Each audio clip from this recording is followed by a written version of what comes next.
சுவிசேஷம் 24 அதிகாரம் 3வது வசனத்தில், உம்முடைய வருகைக்கும் உலகத்தின் முடிவுக்கும் அடையாளம் என்ன, எங்களுக்கு சொல்ல வேண்டும் என்று சொல்லி கேட்டார்கள்.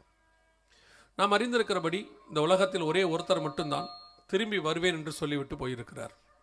இந்த உலகத்தில் வந்தவங்க அத்தனை பேரும் போய்விட்டார்கள். திரும்பி வருவேன் என்று ஒருவரும் சொன்னதில்லை.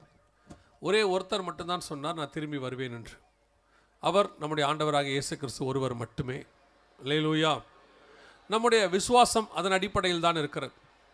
நாம் அறிந்திருக்கிறபடி நாம் ஏன் விசுவாசிகள் என்று அழைக்கப்படுகிறோம் என்றால், நாம் அத்தனையும் விசுவாசிக்கிறோம். நாம் பார்க்கிற கேட்கிற எல்லாமே விசுவாசத்தின் அடிப்படை.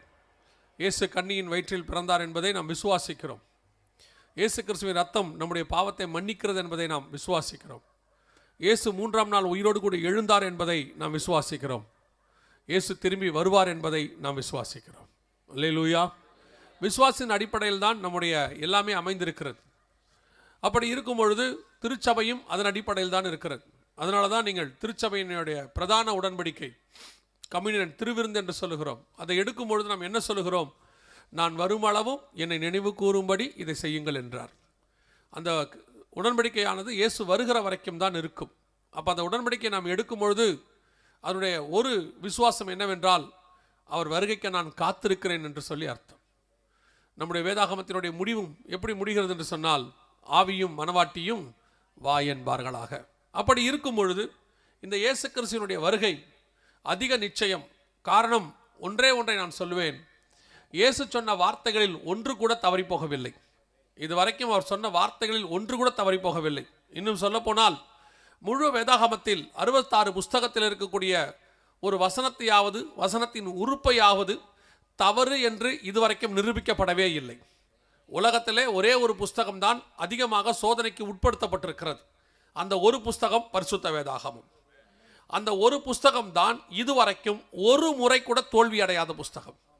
பெரிய பெரிய விஞ்ஞானிகள், அறிஞர்கள், படித்தவர்கள் எத்தனையோ பேர் அதை சோதித்து பார்த்து விட்டார்கள். அது இல்லாமல் போகும் என்று சொன்னார்கள், காணாமல் போகும் என்று சொன்னார்கள். இந்த புஸ்தகம், வேத புஸ்தகம் இன்னும் 10 வருஷத்தில் இருக்காது என்று சொன்னார்கள்.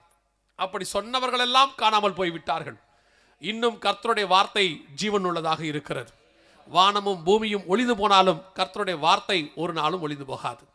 அப்படிப்பட்ட அந்த ஜீவனுள்ள வார்த்தையை நாம் சுமக்கிறோம், கொடுத்திருக்கிறார் ஆண்டவர். அதை நாம் படிக்கிறோம். எத்தனை பேர் விசுவாசிக்கிறோம்? பொதுவாக எந்த ஒரு விஷயமே ரொம்ப லகுவாக கிடைச்சா அல்லது இலவசமாக கிடைச்சா அதுக்கு மரியாதை இருக்காது என்று சொல்வார்கள். காரணம், அதுக்கு ஒரு விலை இல்லாததுனால. இந்த பரிசுத்த வேதாகமம் விலையேற பெற்ற ஒரு பரிசுத்த வேதாகமம். இதற்காக நிறைய பேர் விலை கொடுத்துருக்குறாங்க. ஆனால் உங்களுக்கும் எனக்கும் இன்னைக்கு இது ரொம்ப சீப்பாக கிடைக்குது. நாம் வாங்கக்கூடிய விலையில் கிடைக்குது. ஏன் ஒரு சிலருக்கு இலவசமாய் கூட கிடைக்குது. அப்படி கிடைப்பதனால இதனுடைய மகத்துவத்தை நாம் கொஞ்சம் கொஞ்சமாக குறைத்து கொண்டு வருகிறோம். அது குறையவில்லை, நாம் குறைத்து கொள்கிறோம். இதை பற்றி நாம் அதிகம் அக்கறை எடுத்துக்கொள்கிறதில்லை. அதுவும் குறிப்பாக இந்த ஒரு 20 வருஷமாக நான் ஆண்டவரை ஏற்றுக்கொண்டு 34 ஆண்டுகள் ஆகிறது. இந்த 34 ஆண்டில் இந்த கடைசி ஒரு 10-15 வருஷத்தை நான் பார்க்கிறேன். இந்த வசனத்துக்கான அந்த காரியங்கள் குறைந்து கொண்டே போகிறது. சபை வசனத்தின் அடிப்படையில் இருக்கிறதில்லை, அதன் மேல் அஸ்திவாரம் போடப்படுகிறதில்லை. கொஞ்ச காலம் சபை தீர்க்க தரிசனங்கள் மேல் அஸ்திவாரம் போட்டது. அதற்கு பிறகு கொஞ்ச காலம் ஆராதனைகள் மேலே அஸ்திவாரம் போட்டது, அற்புத அடையாளங்கள் மேலே போட்டது. இப்பொழுது சபை ஆசீர்வாதத்தின் மேலே அஸ்திவாரம் போட்டிருக்கிறது. எதின் மேல் அஸ்திவாரம் போட்டாலும் சபை நிற்காது. வசனத்தின் மேல் அஸ்திவாரம் போட்டால் மட்டுமே சபை நிற்கும். அது கண்மனையின் மேல் கட்டப்பட்ட வீடாக இருக்கணும். எல்லாம் சபைக்கு தேவை. அற்புதம் தேவை, தீர்க்க தரிசனம் தேவை, ஆராதனை தேவை, அத்தனையும் தேவை. ஆனால் அஸ்திவாரம் என்பது வசனமாய் மட்டும்தான் இருக்க வேண்டும். வசனத்தில் இல்லாத சபையும், வசனத்தில் இல்லாத ஊழியக்காரனும், வசனத்தில் நிற்காத விசுவாசியும் நிலை நின்றதாக சரித்திரமே கிடையாது. ஆனால் வசனத்துக்குள்ளே நீங்கள் வந்துவிட்டால், அதனுடைய சத்தியத்தை, உண்மையை நீங்கள் புரிந்து கொண்டால், அது எல்லா நிலையிலும் உங்களை காப்பாற்றிவிடும். அந்த வசனத்தை நீங்கள் உறுதியாய் நம்பாததுனால தான் இந்த கடைசி காலத்தில் சபை இவ்வளவு பிரச்சனையை சந்திக்குது. நான் வெளியிருந்து வரக்கூடிய பிரச்சனைகளை சொல்லவில்லை, அது ஒரு பிரச்சனையே கிடையாது. ஏனென்று சொன்னால், நம்முடைய மார்க்கம் கல்லறையில் தொடங்கின மார்க்கம், அங்கிருந்து ஆரம்பித்தோம். அதனால சபைக்கு உபத்திரவம் எப்பொழுதும் உண்டு. உபத்திரவப்படுத்தினவர்கள் தொலைந்து போவார்கள், ஆனால் உபத்திரவப்பட்ட சபை நிற்கும். அதை பாதாளத்தின் வாசல்கள் ஒரு நாளும் மேற்கொள்ளாது. ராஜாக்கள் வருவார்கள், ராஜகுமாரத்திகள் வருவார்கள், ராஜ்ய பாரங்கள் வரும், அது மாறிக்கொண்டே இருக்கும். ஆனால் நேற்றும் இன்றும் என்றும் மாறாத இயேசு கிறிஸ்துவினுடைய சபை நிலை நிற்கும். அப்படி இருக்கும் பொழுது உள்ளிருந்து வரக்கூடிய பிரச்சனை தான் பெரிய பிரச்சனை, ஆவிக்குரிய பிரச்சனை. வசனத்தில் ஒரு விதமான தொய்வு. கடைசி காலத்தில் இந்த வசனத்தை வாசிக்காதபடி அல்லது வாசித்தாலும் ஒரு கடமைக்காக வாசிக்கிற கூட்டம் பெருகிவிட்டது. முந்தியெல்லாம் வசனத்தை வாசித்து விட்டால் அதனுடைய காரணத்தை கேட்பார்கள். சபைக்கு போயிட்டு வந்த உடனே என்ன செய்தி, என்ன கொடுத்தாங்க அப்படிலாம் கேட்பாங்க. இப்போ எல்லாம் டிஜிட்டல் ஆயிடுச்சு. கொடுக்குறவங்களும் டிஜிட்டலாக இருக்கிறாங்க, கேட்குறவங்களும் டிஜிட்டலாக இருக்காங்க. ஸோ அதனால் அவங்களுக்கு இவங்களுக்கும் ஏன்னா டிஜிட்டல்னா காற்றுல பேசுறது. ஸோ கேட்குறவங்களும் காற்றுல வாங்குறாங்க, சொல்கிறவங்களும் காற்றுல சொல்கிறாங்க. ஸோ காற்றுல வாங்கி காதில் விட்டுறாங்க. அவ்வளோதான் விஷயம். வசனம் நிலை நிற்கிறதில்லை. இப்போ இருதயத்துக்குள்ளே போய் அது அஸ்திவாரப்படுகிறதில்லை. அதனுடைய விளைவு என்ன? சபை வசனத்துக்குள் இல்லை. நான் எல்லாரையும் சொல்லவில்லை, பெரும்பான்மையான சபைகள். அப்படி இருக்கும் பொழுது அந்த வசனத்தில் விசுவாசம் இருந்தால்தான் வருகைக்கு காத்திருக்க முடியும். அப்போ தான் நமக்கு அந்த விசுவாசமே வரும். கேள்வினாலே விசுவாசம் வரும். அப்போது இந்த வருகைக்கான காரியங்களை நாம் கண்டிப்பாக ஒரு காலகட்டத்தில் ஒரு தொய்வு வரும் அல்லது நாம் கொஞ்சம் பலவீனப்படுவோம் என்று அறிந்ததனால்தான் இயேசு கிறிஸ்து சீஷர்கள் இந்த கேள்வியை கேட்க வைக்கிறார். உம்முடைய வருகைக்கும் உலகத்தின் முடிவுக்கும் அடையாளம் என்னன்னு கேட்க வைக்கிறார். அதனால் அந்த அடையாளங்களையும் சொல்லுகிறார். இந்த அடையாளங்கள்லாம் எப்போ சொல்லப்படும் நல்லா கவனிச்சிங்கன்னா, மல்கியாலேருந்து மத்தியாயி வரைக்கும் ஏறக்குறைய ஒரு 430 வருஷம்னு சொல்லுவாங்க. கரெக்டாக 400 வருஷம்னு சொல்லுவாங்க. இந்த இடைப்பட்ட காலத்துக்கு பேர் இருண்ட காலம்னு சொல்லுவாங்க. இருண்ட காலத்தில் இருக்கும் பொழுது வான சாஸ்திரிகளுக்கு ஒரு அடையாளம் தோன்றியது. வானத்திலே அவர்களோட நட்சத்திரத்தை கண்டு யூதருக்கு ராஜாவாய் பிறந்திருக்கிறவர் எங்கேன்னு வந்தாங்க.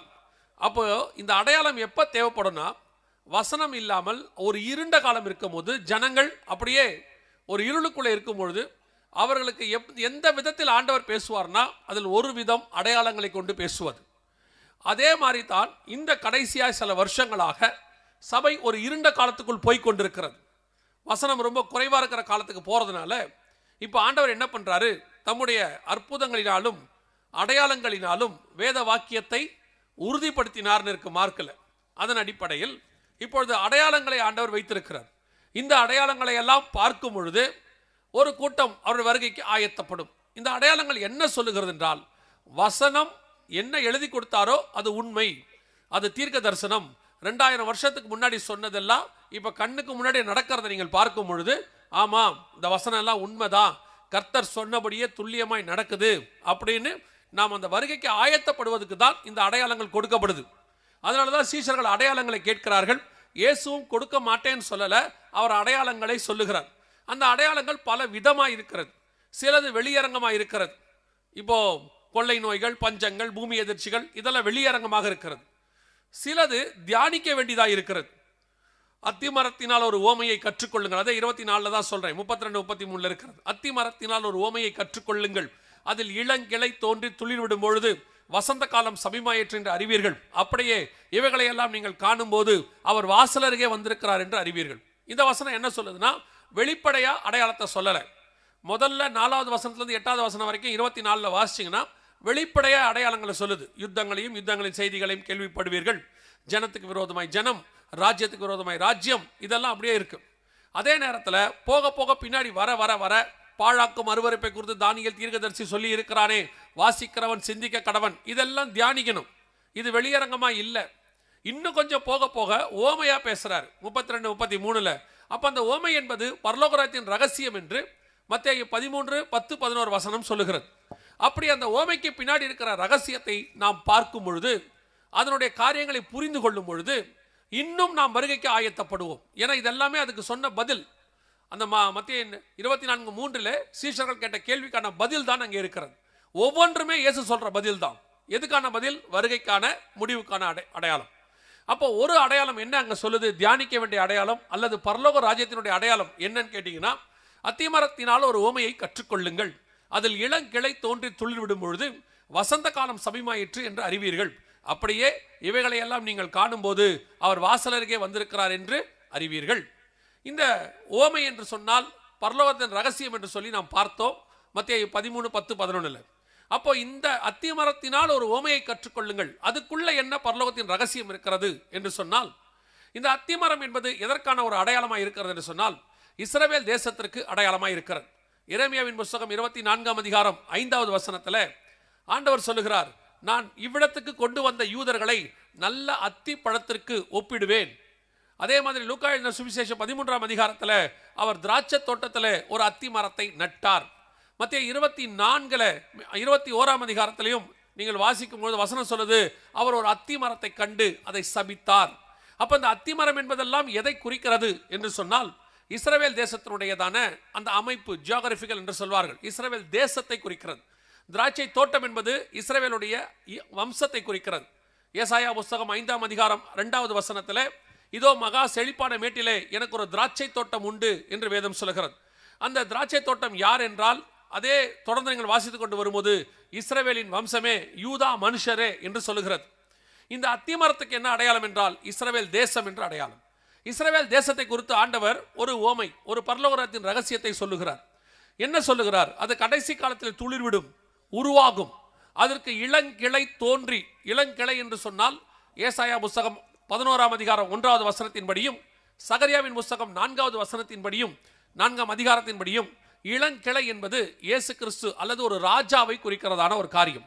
ஆண்டவர் சொல்றார், இஸ்ரவேல் தேசத்திலே, அத்தி மரத்திலே, இஸ்ரவேல் தேசத்திலே ஒரு இளங்கிளை தோன்றி தொழிலிடும் பொழுது, முதலாக இஸ்ரவேல் தேசத்துக்கு ஒரு ராஜா வருகிறதை நீங்கள் பார்க்கும் பொழுது அப்படின்னு ஆண்டவர் சொல்றார். ஏறக்குறைய ஒரு இயேசு சொல்ற காலத்தில் நான் உங்களுக்கு சொல்றேன், அதுக்கு முன்னாடியே ஒரு 1000 வருஷமாக அவர்களுக்கு ராஜா கிடையாது. இன்னும் சொல்ல போனால் வேதாகமத்தில் சிதேக்கியா ராஜா என்று ஒருவர் இருந்தார். அவர் கண்கள் குருடாக்கப்பட்டு விலங்கிடப்பட்டு நேபுகாத் நேச்சாரால் பாபிலோன் தேசத்துக்கு கொண்டு போகப்பட்டார். அந்த ராஜாவோடு கூட இஸ்ரவேலுக்கு வெளியரங்கமான அபிஷியல் ராஜா காரியம் முடிஞ்சிடுச்சு. அதற்கு பிறகு இஸ்ரவேலுக்கு ராஜாவே கிடையாது. அதற்கு பிறகு ஒரு இயேசு கிறிஸ்து வருகிறார். அவர் இஸ்ரவேலின் மட்டுமல்ல சகல பூமிக்கும் ராஜாவாக இருக்கிறார். ஆனால் அபிஷியலாக அவர் ஆர்டர் பண்ணப்படலை, அதாவது கிரீடம் வைத்து இஸ்ரவேலில் ஆட்சி பண்ணவில்லை. அதற்கு பிறகு நீங்கள் வந்த எந்த கவர்மெண்ட்டும் எந்த ஒரு காரியமும் இஸ்ரவேலில் ராஜா, அதாவது பிரைம் மினிஸ்டரோ பிரசிடென்ட்டோ உருவாகவில்லை. ஏறக்குறைய 3000 வருஷமாக இயேசு சொல்லி இப்போ 2000 வருஷமாக இஸ்ரவேலுக்கு ராஜா இல்லை. அப்படி இருக்கும்போது இயேசு சொல்லுகிறார், இஸ்ரவேலிலே ராஜா வருகிறதை நீங்கள் பார்க்கும் பொழுது அது வசந்த காலம், கடைசி காலம் என்று நீங்கள் அறிவீர்கள் என்று சொல்லுகிறார். அப்படியானால் இந்த இஸ்ரவேலுக்கு ராஜா வருகிறது எந்த காலகட்டம், அதை ஏன் நாம் தெரிந்து கொள்ள வேண்டும்? அது ஏதோ யூதர்களுக்கு சொல்லப்பட்டது போலவோ அல்லது இஸ்ரவேலருக்கு சொல்லப்பட்ட அடையாளம் போலவோ அல்லவா இருக்கிறது அப்படின்னு நீங்க நினைக்கலாம். இதை ஏன் நான் தெரிஞ்சுக்கணும் அப்படின்னு கேட்டா, நீங்க ரொம்ப தெரிஞ்ச வசனம், உங்களுக்கு எல்லாம் பிடிச்ச வசனம், இன்னும் சொல்ல போனா வாக்குத்தத்த வசனம், இதோ நான் வாசப்படியில் நின்று கதவை தட்டுகிறேன் அப்படின்னு இருக்கு. வெளிப்படுத்தல் 3:20 இருக்கு, இதோ நான் வாசப்படியில் நின்று கதவை தட்டுகிறேன். இந்த வாசப்படிக்கு இயேசு எப்போ வர்றாரு நீங்க பார்க்கணும். அதே வெளிப்படுத்தல் 2ஆம் அதிகாரம் 1-2 வசனத்தை வாசிக்கும் பொழுது, 7 பொன் குத்து விளக்குகளின் மத்தியில் உலாவுகிறவர் சொல்லுகிறதாவது அப்படின்னு இருக்கிறது. இந்த 7 பொன் குத்து விளக்குகள் என்றால் என்னவென்று பார்க்கும் பொழுது, வெளிப்படுத்தல் 1ஆம் அதிகாரம் கடைசி 2 வசனத்தில் அந்த 7 பொன் குத்து விளக்குகளும் 7 சபைகளாம் அப்படின்னு இருக்கு. சபைகளுக்கு நடுவிலே உலாவிக் கொண்டிருந்த இயேசு ஒரு நாள் சபையின் வாசப்படியில் நின்று கதவை தட்டுகிறார். எங்கன்னு பார்த்தீங்கன்னா கடைசி சபையின் காலத்தில், லவோதிக்கேயா சபையின் காலத்தில் வாசப்படியில் நின்று கதவை தட்டுகிறார். எப்போ இந்த லவோதிக்கேயா சபை காலம் வரும், எப்போ அவர் வாசப்படியில் வந்து கதவை தட்டுற காலம் அப்படின்னு நீங்க தெரிஞ்சுக்கணும். அப்படின்னா அதுக்கான அடையாளம் தான் மத்திய 24 நீங்க வாசிச்சது. இவையெல்லாம் சம்பவிக்கும் போது அவர் வாசல் அருகே வந்திருக்கிறார் என்று அறிவீர்கள். அப்போ இஸ்ரவேல் தேசத்தில் ஒரு ராஜா வந்து, நம்ம காலத்தில் சொன்னா பிரைம் மினிஸ்டர் பிரசிடென்ட் வந்து அதற்கு ஆர்டர் பண்ணப்பட்டு அவர் வந்து அங்கே உட்காருகிறதை நீங்கள் பார்க்கும் பொழுது, இயேசு சபையின் வாசல் அருகே வந்து விட்டார், வருகைக்கான கடைசி நிமிஷம் அது அப்படின்னு அர்த்தம். இந்த தீர்க்க தரிசனம் தான் நமக்கு தேவை. இஸ்ரவேலுக்கு ராஜா வந்தாலும் ராஜா வராவிட்டாலும் நமக்கு அவசியம் இல்லை. நாம் ராஜாக்களும் ஆசாரியருமாய் அழைக்கப்பட்டவர்கள் என்று வெளிப்படுத்தின விசேஷம் 1ஆம் அதிகாரம் 6வது வசனத்தில் வாசிக்கிறோம். அப்படி இருக்கும் பொழுது நாம் இதை குறித்து கவலைப்பட வேண்டியதில்லை. ஆனால் இதை நாம் ஏன் பார்க்கிறோம், இஸ்ரவேலை வைத்து நாம் ஏன் பார்க்கிறோம் என்றால், அங்கே அந்த காரியம் நடக்கும்போது இங்கே இது நடக்கும் என்று ஆண்டவர் சொல்லுகிறார். அவர்களுக்கு ஒரு ராஜா வருகிற காலத்தில் நான் வாசல்கிட்ட வந்து சபையை அழைத்து கொண்டு போவேன் என்று அர்த்தம். வாசப்படிக்கு வந்து கதவை தட்டுறது சபையை கூட்டிட்டு போறதுக்கு அர்த்தமா அப்படின்னு கேட்டீங்கன்னா, உன்னத பாட்டின் புஸ்தகம் 5ஆம் அதிகாரத்தில் வேதம் சொல்லுகிறது, நேசர் வாசப்படியில் நின்று கதவை தட்டுகிறார், மணவாட்டியை அழைத்து கொண்டு போக வந்த காலம் என்று சொல்லி நாம் பார்க்கிறோம். அப்படியே இயேசு கிறிஸ்து வருகிற காலம், இஸ்ரவேலில் ராஜா வருகிற காலம், அவர் வாசப்பள்ளியில் நின்று மணவாட்டியை கொண்டு போகிற காலம் எல்லாம் ஒரே காலம் என்று பார்க்கிறோம். சரி, இந்த காலகட்டம் எப்பொழுது வந்தது, இந்த தீர்க்க தரிசனம் நிறைவேறியதா அப்படின்னு சொல்லி பார்த்தீங்கன்னு சொன்னா 1948 மே மாதம் 14ஆம் தேதி மத்திய 24, 32, 33 துல்லியமாய் நிறைவேறியது. இது அப்பொழுது நடந்ததான காரியம். The state of Israel is born, அதாவது 1948 வந்த பேப்பர் இது. மே மாதம் 14ஆம் தேதி இந்த சம்பவம் நடந்தது. இதில் பெரிய ஆச்சரியம் என்ன தெரியுமா, இது ஒரு தீர்க்க தரிசனம் அப்படிங்கிற அளவையெல்லாம் தாண்டி நீங்கள் கற்பனையே பண்ண முடியாத அற்புதம் இது. என்னன்னா, ஒரு 1850 வருஷமாக ஒரு தேசம் இல்லை, அப்படி ஒரு தேசமே பூமியில இல்லை, ஒரு பெயரே இல்லை. 1850 வருஷமா அப்படி ஒரு தேசம் மீண்டும் அதே ஸ்தானத்தில் வந்து நிற்கிறது. அந்த இடத்துல வந்து அப்படியே நிற்குது. இதை செய்ய ஒரே ஒருத்தரால மட்டும்தான் முடியும். அது சர்வ வல்லமையுள்ள தேவனால் மட்டும்தான் முடியும். அவர் சொல்ல ஆகும், அவர் கட்டளையிட நிற்கும். அவர் உருவாக்குவார், அவர் இடித்தும் போடுவார். ஆண்டவர் சொன்னபடி அவர்கள் தவறு செய்தார்கள், சிதறி போக பண்ணினார். 1850 வருஷம் கழிச்சு கடைசி காலத்தில் திருப்பி கொண்டு வருவேன் என்றார். இந்த வசனம் இருக்குதா அப்படின்னு கேட்டீங்கன்னா, ஓசியாவின் புஸ்தகம் 3ஆம் அதிகாரம் 5வது வசனத்தை வாசித்து பாருங்கள். கடைசி நாட்களில் இஸ்ரவேல் புத்திரர் திரும்பி தங்கள் தேவனாகிய கர்த்தரையும் தங்கள் ராஜாவாகிய தாவீதையும் தேடி அஞ்சிக்கையாய் திரும்பி வருவார்கள். அதுல ரொம்ப அற்புதமான ஒரு விஷயம் என்னன்னா, தங்கள் தேவனாகிய கர்த்தரையும் தங்கள் ராஜாவாகிய தாவீதையும் தேடின்னு இருக்கும். இதுல பெரிய ஆச்சரியம் என்னன்னு கேட்டீங்கன்னா, இஸ்ரவேல் தேசத்துக்கு முதலாக 1948 மே மாதம் 14ஆம் தேதி பிரதமராக வந்தவருடைய பெயர் என்ன அப்படின்னு சொல்லி பார்த்தீங்கன்னா, டேவிட் பென் கூரியன் என்பதாகும். இவர்தான் இஸ்ரவேல் தேசத்துக்கு முதல் ராஜாவாக வந்தவர். வேதம் சொன்னபடி துல்லியமாக அப்படியே இவர் பெயர் டேவிட் பென் கூரியன். ஆனால் அங்கே சொல்லப்பட்டிருக்கிறது இயேசு கிறிஸ்துவை குறித்த தீர்க்க தரிசனம். ஆனால் அற்புதமாய் அதே காரியம் என்ன கோஇன்சிடென்ஸ் என்று கேட்டீங்கன்னா, 48 வந்த முதல் ராஜாவுடைய பெயர் டேவிட், தாவீது என்பதாகும். 1850 வருஷம் கழித்து கர்த்தர் சொன்னபடியே துல்லியமான தீர்க்க தரிசனம். நான் எப்பொழுதும் சொல்லுவேன், உங்களுக்கு கடைசி காலம் அதெல்லாம் இல்லை, அப்படிலாம் பயமுறுத்துறாங்க, நீங்க பயப்பட வேண்டாம் அப்படின்னு சொல்லுவாங்க. நானும் சொல்றேன், பயப்பட வேண்டாம். கடைசி காலம்னு சொன்னா ஏன் பயப்படணும்? நீங்க யோசிச்சு பாருங்க, கடைசி எக்ஸாம்னு சொன்னா பையன் பயப்படுவானா? இன்னையோட எக்ஸாம் முடியுது அப்படின்னா பையன் பயப்படுவானா சந்தோஷப்படுவானா? ரொம்ப சந்தோஷப்படுவான் இல்லையா? இன்னையோட எல்லா பிரச்சனையும் முடியுது, நாளைக்கு நமக்கு வர வேண்டிய காசு வருது, பயப்படுவீங்களா சந்தோஷப்படுவீங்களா? சந்தோஷம் தானே படுவீங்க. இது வரைக்கும் வராத வண்டி நம்ம கண்ணுக்கு முன்னாடி வருது, நாளைக்கு கிளம்பி ஊருக்கு போறோம், பயப்படுவீங்களா சந்தோஷப்படுவீங்களா? 2000 வருஷமா பார்க்காத நான் ஆசைப்பட்டு இருந்த எங்க அப்பா என்னை கூட்டிட்டு போக வரப்போறாரு, ஏன் எனக்கு பயம்? சந்தோஷம் தானே வரணும். அதை பத்தி ஏன் பயம் வருது? யார் பயப்படுவா தெரியுமா? எக்ஸாம் வருதுன்னா எவன் பயப்படுவான்? படிக்காதவன் தான் பயப்படுவான். அவனுக்கு போவோமாங்கிற ஒரு பயம் இருக்கு. இயேசு வரும்போது என்ன நடக்குமோ, ஏன்னா அவன் என்ன சேட்டப் பண்ணான்னு அவனுக்கே தெரியும். அதனால அவனுக்கு கொஞ்சம் கஷ்டம். இயேசு வந்தா போவோமான்ற சந்தேகப்படுவன் தான் பயப்படுவான். அக்கிரமுள்ள அந்த ஊழியக்காரன் எஜமானை குறித்து என்ன செஞ்சானா? பயந்தான் இருக்கு, அவன் தான் பயப்படுவான். ஆனா தகப்பனை கண்டு பிள்ளைகள் ஒரு நாளும் பயப்படாது. ஊர்ல இருந்து அப்பா வர்றாருன்னா பிள்ளைகளுக்கு சந்தோஷம் தானே, சந்திக்க தானே ஆயத்தப்படணும். எவன் பயப்படுறானோ அவனுக்குள்ள ஏதோ பிரச்சனை இருக்குன்னு அர்த்தம். நீங்களும் பயப்படாதிருங்கள். வரப்போகிறது சர்வ வல்லமை உள்ள தேவனா இருந்தாலும் உங்களையும் என்னையும் நேசித்து ஜீவனை கொடுத்த தகப்பன் ஒருத்தர் வருகிறார். ஆகவே பயப்பட வேண்டிய அவசியம் இல்லை. இந்த அடையாளங்கள்லாம் பார்க்கும்போது சந்தோஷமா தான் இருக்கும். சாரணரஜமா அழகா பாடுவாங்க, எப்போ வருவீர் இயேசுவே, ஏங்கி உள்ளம் உம்மை தேடுதேம்பாங்க. ஏன்னா அந்த அம்மா ரெடியா இருந்தாங்க, அதனால சொன்னாங்க. இந்த பயம் ரெடியா இல்லை, அதனால சொல்லலை. இன்னைக்கு நிறைய பேர் சொல்றோம், ஏன் வருகை வருதுன்னு ஏன் பயமுறுத்துறீங்க? நீ ஏன் பயப்படுற? வருகைன்னா ஏன் பயப்படுற? இயேசுநாதர் தானே வராரு, உன்னை கண்டு அவர் தான் பயப்படணும். அவரே தைரியமா வராரு. உனக்கு எதுக்கு பயம்? எல்லாத்தையும் விட்டுட்டு போறதுக்கு பயம். ஏற்கனவே இருக்க பிரச்சனையில பயம்.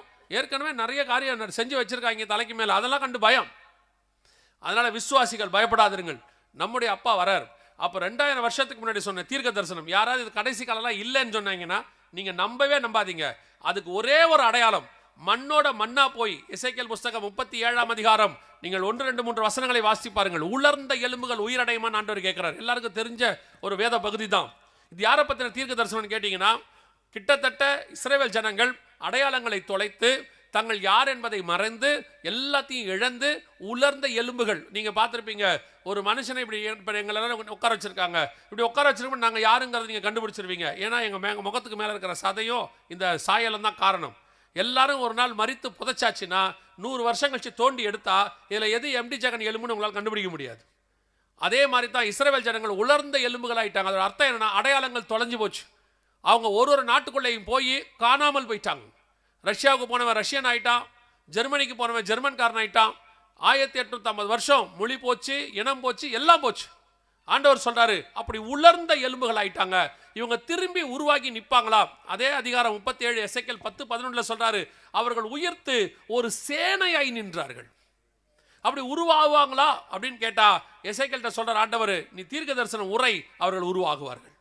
ஆண்டவர் சொன்னபடி 1850 வருஷம் கழித்து ஒரு இனம் உருவாகி நிக்குது, ஒரு தேசம் உருவாகி நிக்குது. உங்களுக்கு என்னைக்கெல்லாம் சந்தேகம் வருதோ, கடைசி காலம் யாராவது இல்லைன்னா சொன்னா, உன் கண்ணுக்கு முன்னாடி இஸ்ரவேல்னு ஒரு தேசம் இருக்கு, யூதன்னு ஒரு இனம் இருக்கு. கண்டிப்பாக இது கடைசி காலம் தான். ஆண்டவர் வாசப்படிக்கிட்ட வந்து 78 வருஷம் ஆயிடுச்சு. வாசப்படியில் நிற்கிறார். 1948 அவர் சொன்ன தீர்க்க தரிசனம் துல்லியமாய் நிறைவேறி விட்டது. கர்த்தர் சொன்னபடி நம் கண்களுக்கு முன்பாக இது நடக்குது. இதே காலகட்டத்தில் இன்னொரு காரியமும் நடக்கும்னு ஆண்டவர் சொல்றாரு. அதை விட ரொம்ப மகத்துவமான விஷயம். நல்லா கவனிச்சு பார்த்தீங்கன்னா, லூக்கா எழுதின சுவிசேஷம் 21ஆம் அதிகாரத்தில் ஆண்டவர் இதே காரியத்தை சீஷரோடு தான் அவர்கிட்ட கேட்குறாங்க. நம்முடைய வருகைக்கும் உலகத்தின் முடிவுக்கும் அடையாளம் என்ன அப்படின்னு சொல்லி கேட்டபோது அவர் இயேசு கிறிஸ்து சொன்னதான ஒரு அடையாளம், லூக்கா எழுதின சுவிசேஷம் 21ஆம் அதிகாரத்தில், அத்தி மரத்தினால் அத்தி மரத்தையும் மற்ற எல்லா மரங்களையும் பாருங்கள். 29, 30 வாசிங்கள் பார்ப்போம். அன்றியும் அவர்களுக்கு ஒரு உவமையை சொன்னார். அத்தி மரத்தையும் மற்ற எல்லா மரங்களையும் பாருங்கள், அவைகள் துளிர்க்கிறதை நீங்கள் காணும்போது வசந்த காலம் சமீபமாயிற்றென்று அறிகிறீர்கள். இதே காரியத்தை லூக்கால சொல்லும் பொழுது இன்னொரு வார்த்தை ஆண்டவர் சேர்த்து சொல்றாரு. அத்தி மரத்தையும் மற்ற எல்லா மரங்களையும் பாருங்கள், அவைகள் துளிர்க்கிறதை நீங்கள் காணும்போது. இஸ்ரவேல் தேசம் மட்டும் உருவாகி வரதில்லையா, கூட என்ன வருமா, மற்ற தேசங்களும் துளிர்த்து வருமா. இந்த தீர்க்க தரிசனம் பாருங்க எவ்வளவு துல்லியமா நிறைவேறுச்சுன்னு கேட்டீங்கன்னா, அதே காலகட்டத்தில் இத்தனை தேசம் துளித்திருக்கிறது. இது எல்லாம் அப்ப துளிர்த்ததான தேசம். அதே காலகட்டத்தில் ஏறக்குறைய இவ்வளவும் அந்த காலகட்டத்தில் துளிர்த்த தேசம். 1948 67க்குள்ள இவங்க எல்லாருமே அதே காலகட்டத்தில் ராஜாக்களை பெற்றவர்கள், அதாவது விடுதலை அடைஞ்சவங்க அர்த்தம், சுதந்திரம் அடைஞ்சவங்க. 1948 இஸ்ரவேல், 47 இந்தியா, 48 ஸ்ரீலங்கா, இதெல்லாம் இங்கே அப்படியே இருக்கும். இதெல்லாம் பார்த்தீங்கன்னா அத்தனையும் இருக்கும். இது எல்லாம் அந்த காலகட்டத்தில் துளிர்த்தது. என்ன ஒரு பெரிய ஆச்சரியம் கேட்டீங்கன்னா, இஸ்ரவேல் தேசம் முதல் முறை விடுதலையாகும் போது மோசே தலைமையில் வரும்பொழுது தனியாக அவர் விடுதலை வந்தார்கள். அவர்கள் கூட சில ஜனங்கள் வந்தார்கள் என்று சொல்லுகிறது. அதே மாதிரி செருபாபேல் தலைமையில் வரும்பொழுது தேவாலயத்தை கட்ட வந்தார்கள். ஆனால் இந்த முறை மற்ற மரங்களும் துளிர்த்தன, மற்ற தேசமும் துளிர்த்தது, அதாவது மற்ற தேசமும் விடுதலை அடைந்ததுன்னு அர்த்தம். இந்த தீர்க்க தரிசனம் அப்படியே இந்த காலகட்டத்தில் நிறைவேறியது. இதில் என்ன, எதுக்காக இதை நான் உங்களுக்கு சொல்றேன்னா, தீர்க்க தரிசனமாய் மட்டுமல்ல, இதே காலகட்டத்தில் இஸ்ரவேல் துளிர்த்த அதே காலகட்டத்தில் துளிர்த்த இன்னொரு தேசம்தான் நீங்களும் நானும். இந்தியா 1948 ஆகஸ்ட் 15, அவங்க 1948 மே 14. ஏறக்குறைய அதே காலகட்டத்தில் நாமும் வந்திருக்கிறோம். எதுக்கு சொல்றேன், இஸ்ரவேலை சொன்ன தேவன் மற்ற மரங்கள் என்று நம்மை குறித்தும் தீர்க்க தரிசனம் உரைத்து வைத்திருக்கிறார். நாமும் அதே காலகட்டத்தில் துளிர்த்ததான ஜனங்கள், நம்மை குறித்தும் வேதத்தில் தீர்க்க தரிசனம் இருக்கிறது. அல்லேலூயா. நீங்களும் நானும் விசேஷித்தவர்கள், குறிப்பாக தமிழ்நாடு விசேஷித்தவர்கள். இந்த தமிழ் இனம், தமிழ் மொழி விசேஷித்தது. நீங்க எப்போ வேணா எடுத்துக்கோங்க, 12 அப்போஸ்தலர்களை ஒருத்தரை கர்த்தர் நமக்கு அனுப்பி வச்சிருக்கிறார். அல்லேலூயா. ஆசிய மொழிகளிலேயே முதல் மொழியாக நம்முடைய மொழியில்தான் வேதாகமம் மொழிபெயர்க்கப்பட்டது. சீகன் பால்கை கர்த்தர் நமக்கு தான் அனுப்பி வைத்தார். அப்படின்னா இந்த நாட்டையும், இந்த தமிழ்நாட்டையும், இந்த மொழியையும் கர்த்தர் எவ்வளவு நேசிக்கிறார்னு பாருங்க. ஏன் எல்லாருக்கும் நம்மளை பிடிக்கலன்னு உங்களுக்கு தெரியுதா? இப்ப தேவனுக்கு ரொம்ப பிடிச்சா மனுஷனுக்கு பிடிக்காது. நாம் தேவனால் நேசிக்கப்படுகிறவர்கள். அதனால தான் தமிழனையும் தமிழ்நாட்டையும் ஏதாவது செய்யணும்னு நினைச்சோம், இன்னும் செய்ய முடியாம கஷ்டப்பட்டுக்கிட்டு இருக்கிறதுக்கு ஒரே காரணம், தேவன் நம்மை நேசித்து கொண்டிருக்கிறார். தமிழ்நாடு என்பது நீங்கள் நினைக்கிற மாதிரி இப்ப இருக்கிறதில்ல. தோமா வரும்பொழுது அது அங்க ஆரம்பிக்குது, கேரளாவில் ஆரம்பித்து ஒரிசா வரைக்கும் போகுது. அதுக்கு பேர் சென்னை மாகாணம்னு பேர். இந்த காலகட்டத்தில் கர்த்தர் நம்மை தேர்ந்தெடுத்தார். இந்த நம்முடைய தமிழ் மொழி கர்த்தருடைய பெரிதும் ஆண்டவர் எல்லாரையும் நேசிக்கிறாரு. ஆனால் சொல்கிறேன், நான் ரொம்ப விசேஷமாக நினைக்கிறேன். ஸோ நீங்களும் நானும் வேதத்தில் சொல்லப்பட்ட தீர்க்க தரிசனத்தினுடைய மக்கள். உங்களுக்கு அந்த விசேஷம் தெரியணும், நீங்கள் அதை புரிஞ்சுக்கணும். 2000 வருஷத்திற்கு முன்பதாக கர்த்தர் உங்களை என்னையும் குறித்து வேதத்தில் சொல்லி வச்சிருக்கிறார். இஸ்ரவேலையும் மற்ற மரங்களையும் பாருங்கள், அவைகள் துளிர்க்கிறதையும் நீங்கள் காணும்போது ஆண்டவர் சொன்னபடியே துல்லியமாக தீர்க்க தரிசனம் நிறைவேறி இருக்கிறது. இப்போ 2 காரியங்களை மாத்திரம் பார்த்துட்டு நாம என்ன பண்ண போறோம், இந்த முதல் நாள் ஜெபம் பண்ணி முடிக்க போகிறோம்.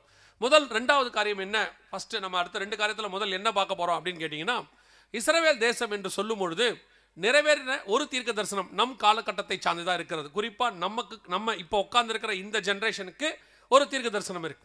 அதை நீங்க இப்போ மார்க் பண்ணி வச்சுக்கோங்க வசனத்தை. அதுல இருந்து கொஞ்சம் நம்ம பார்க்க போறோம்.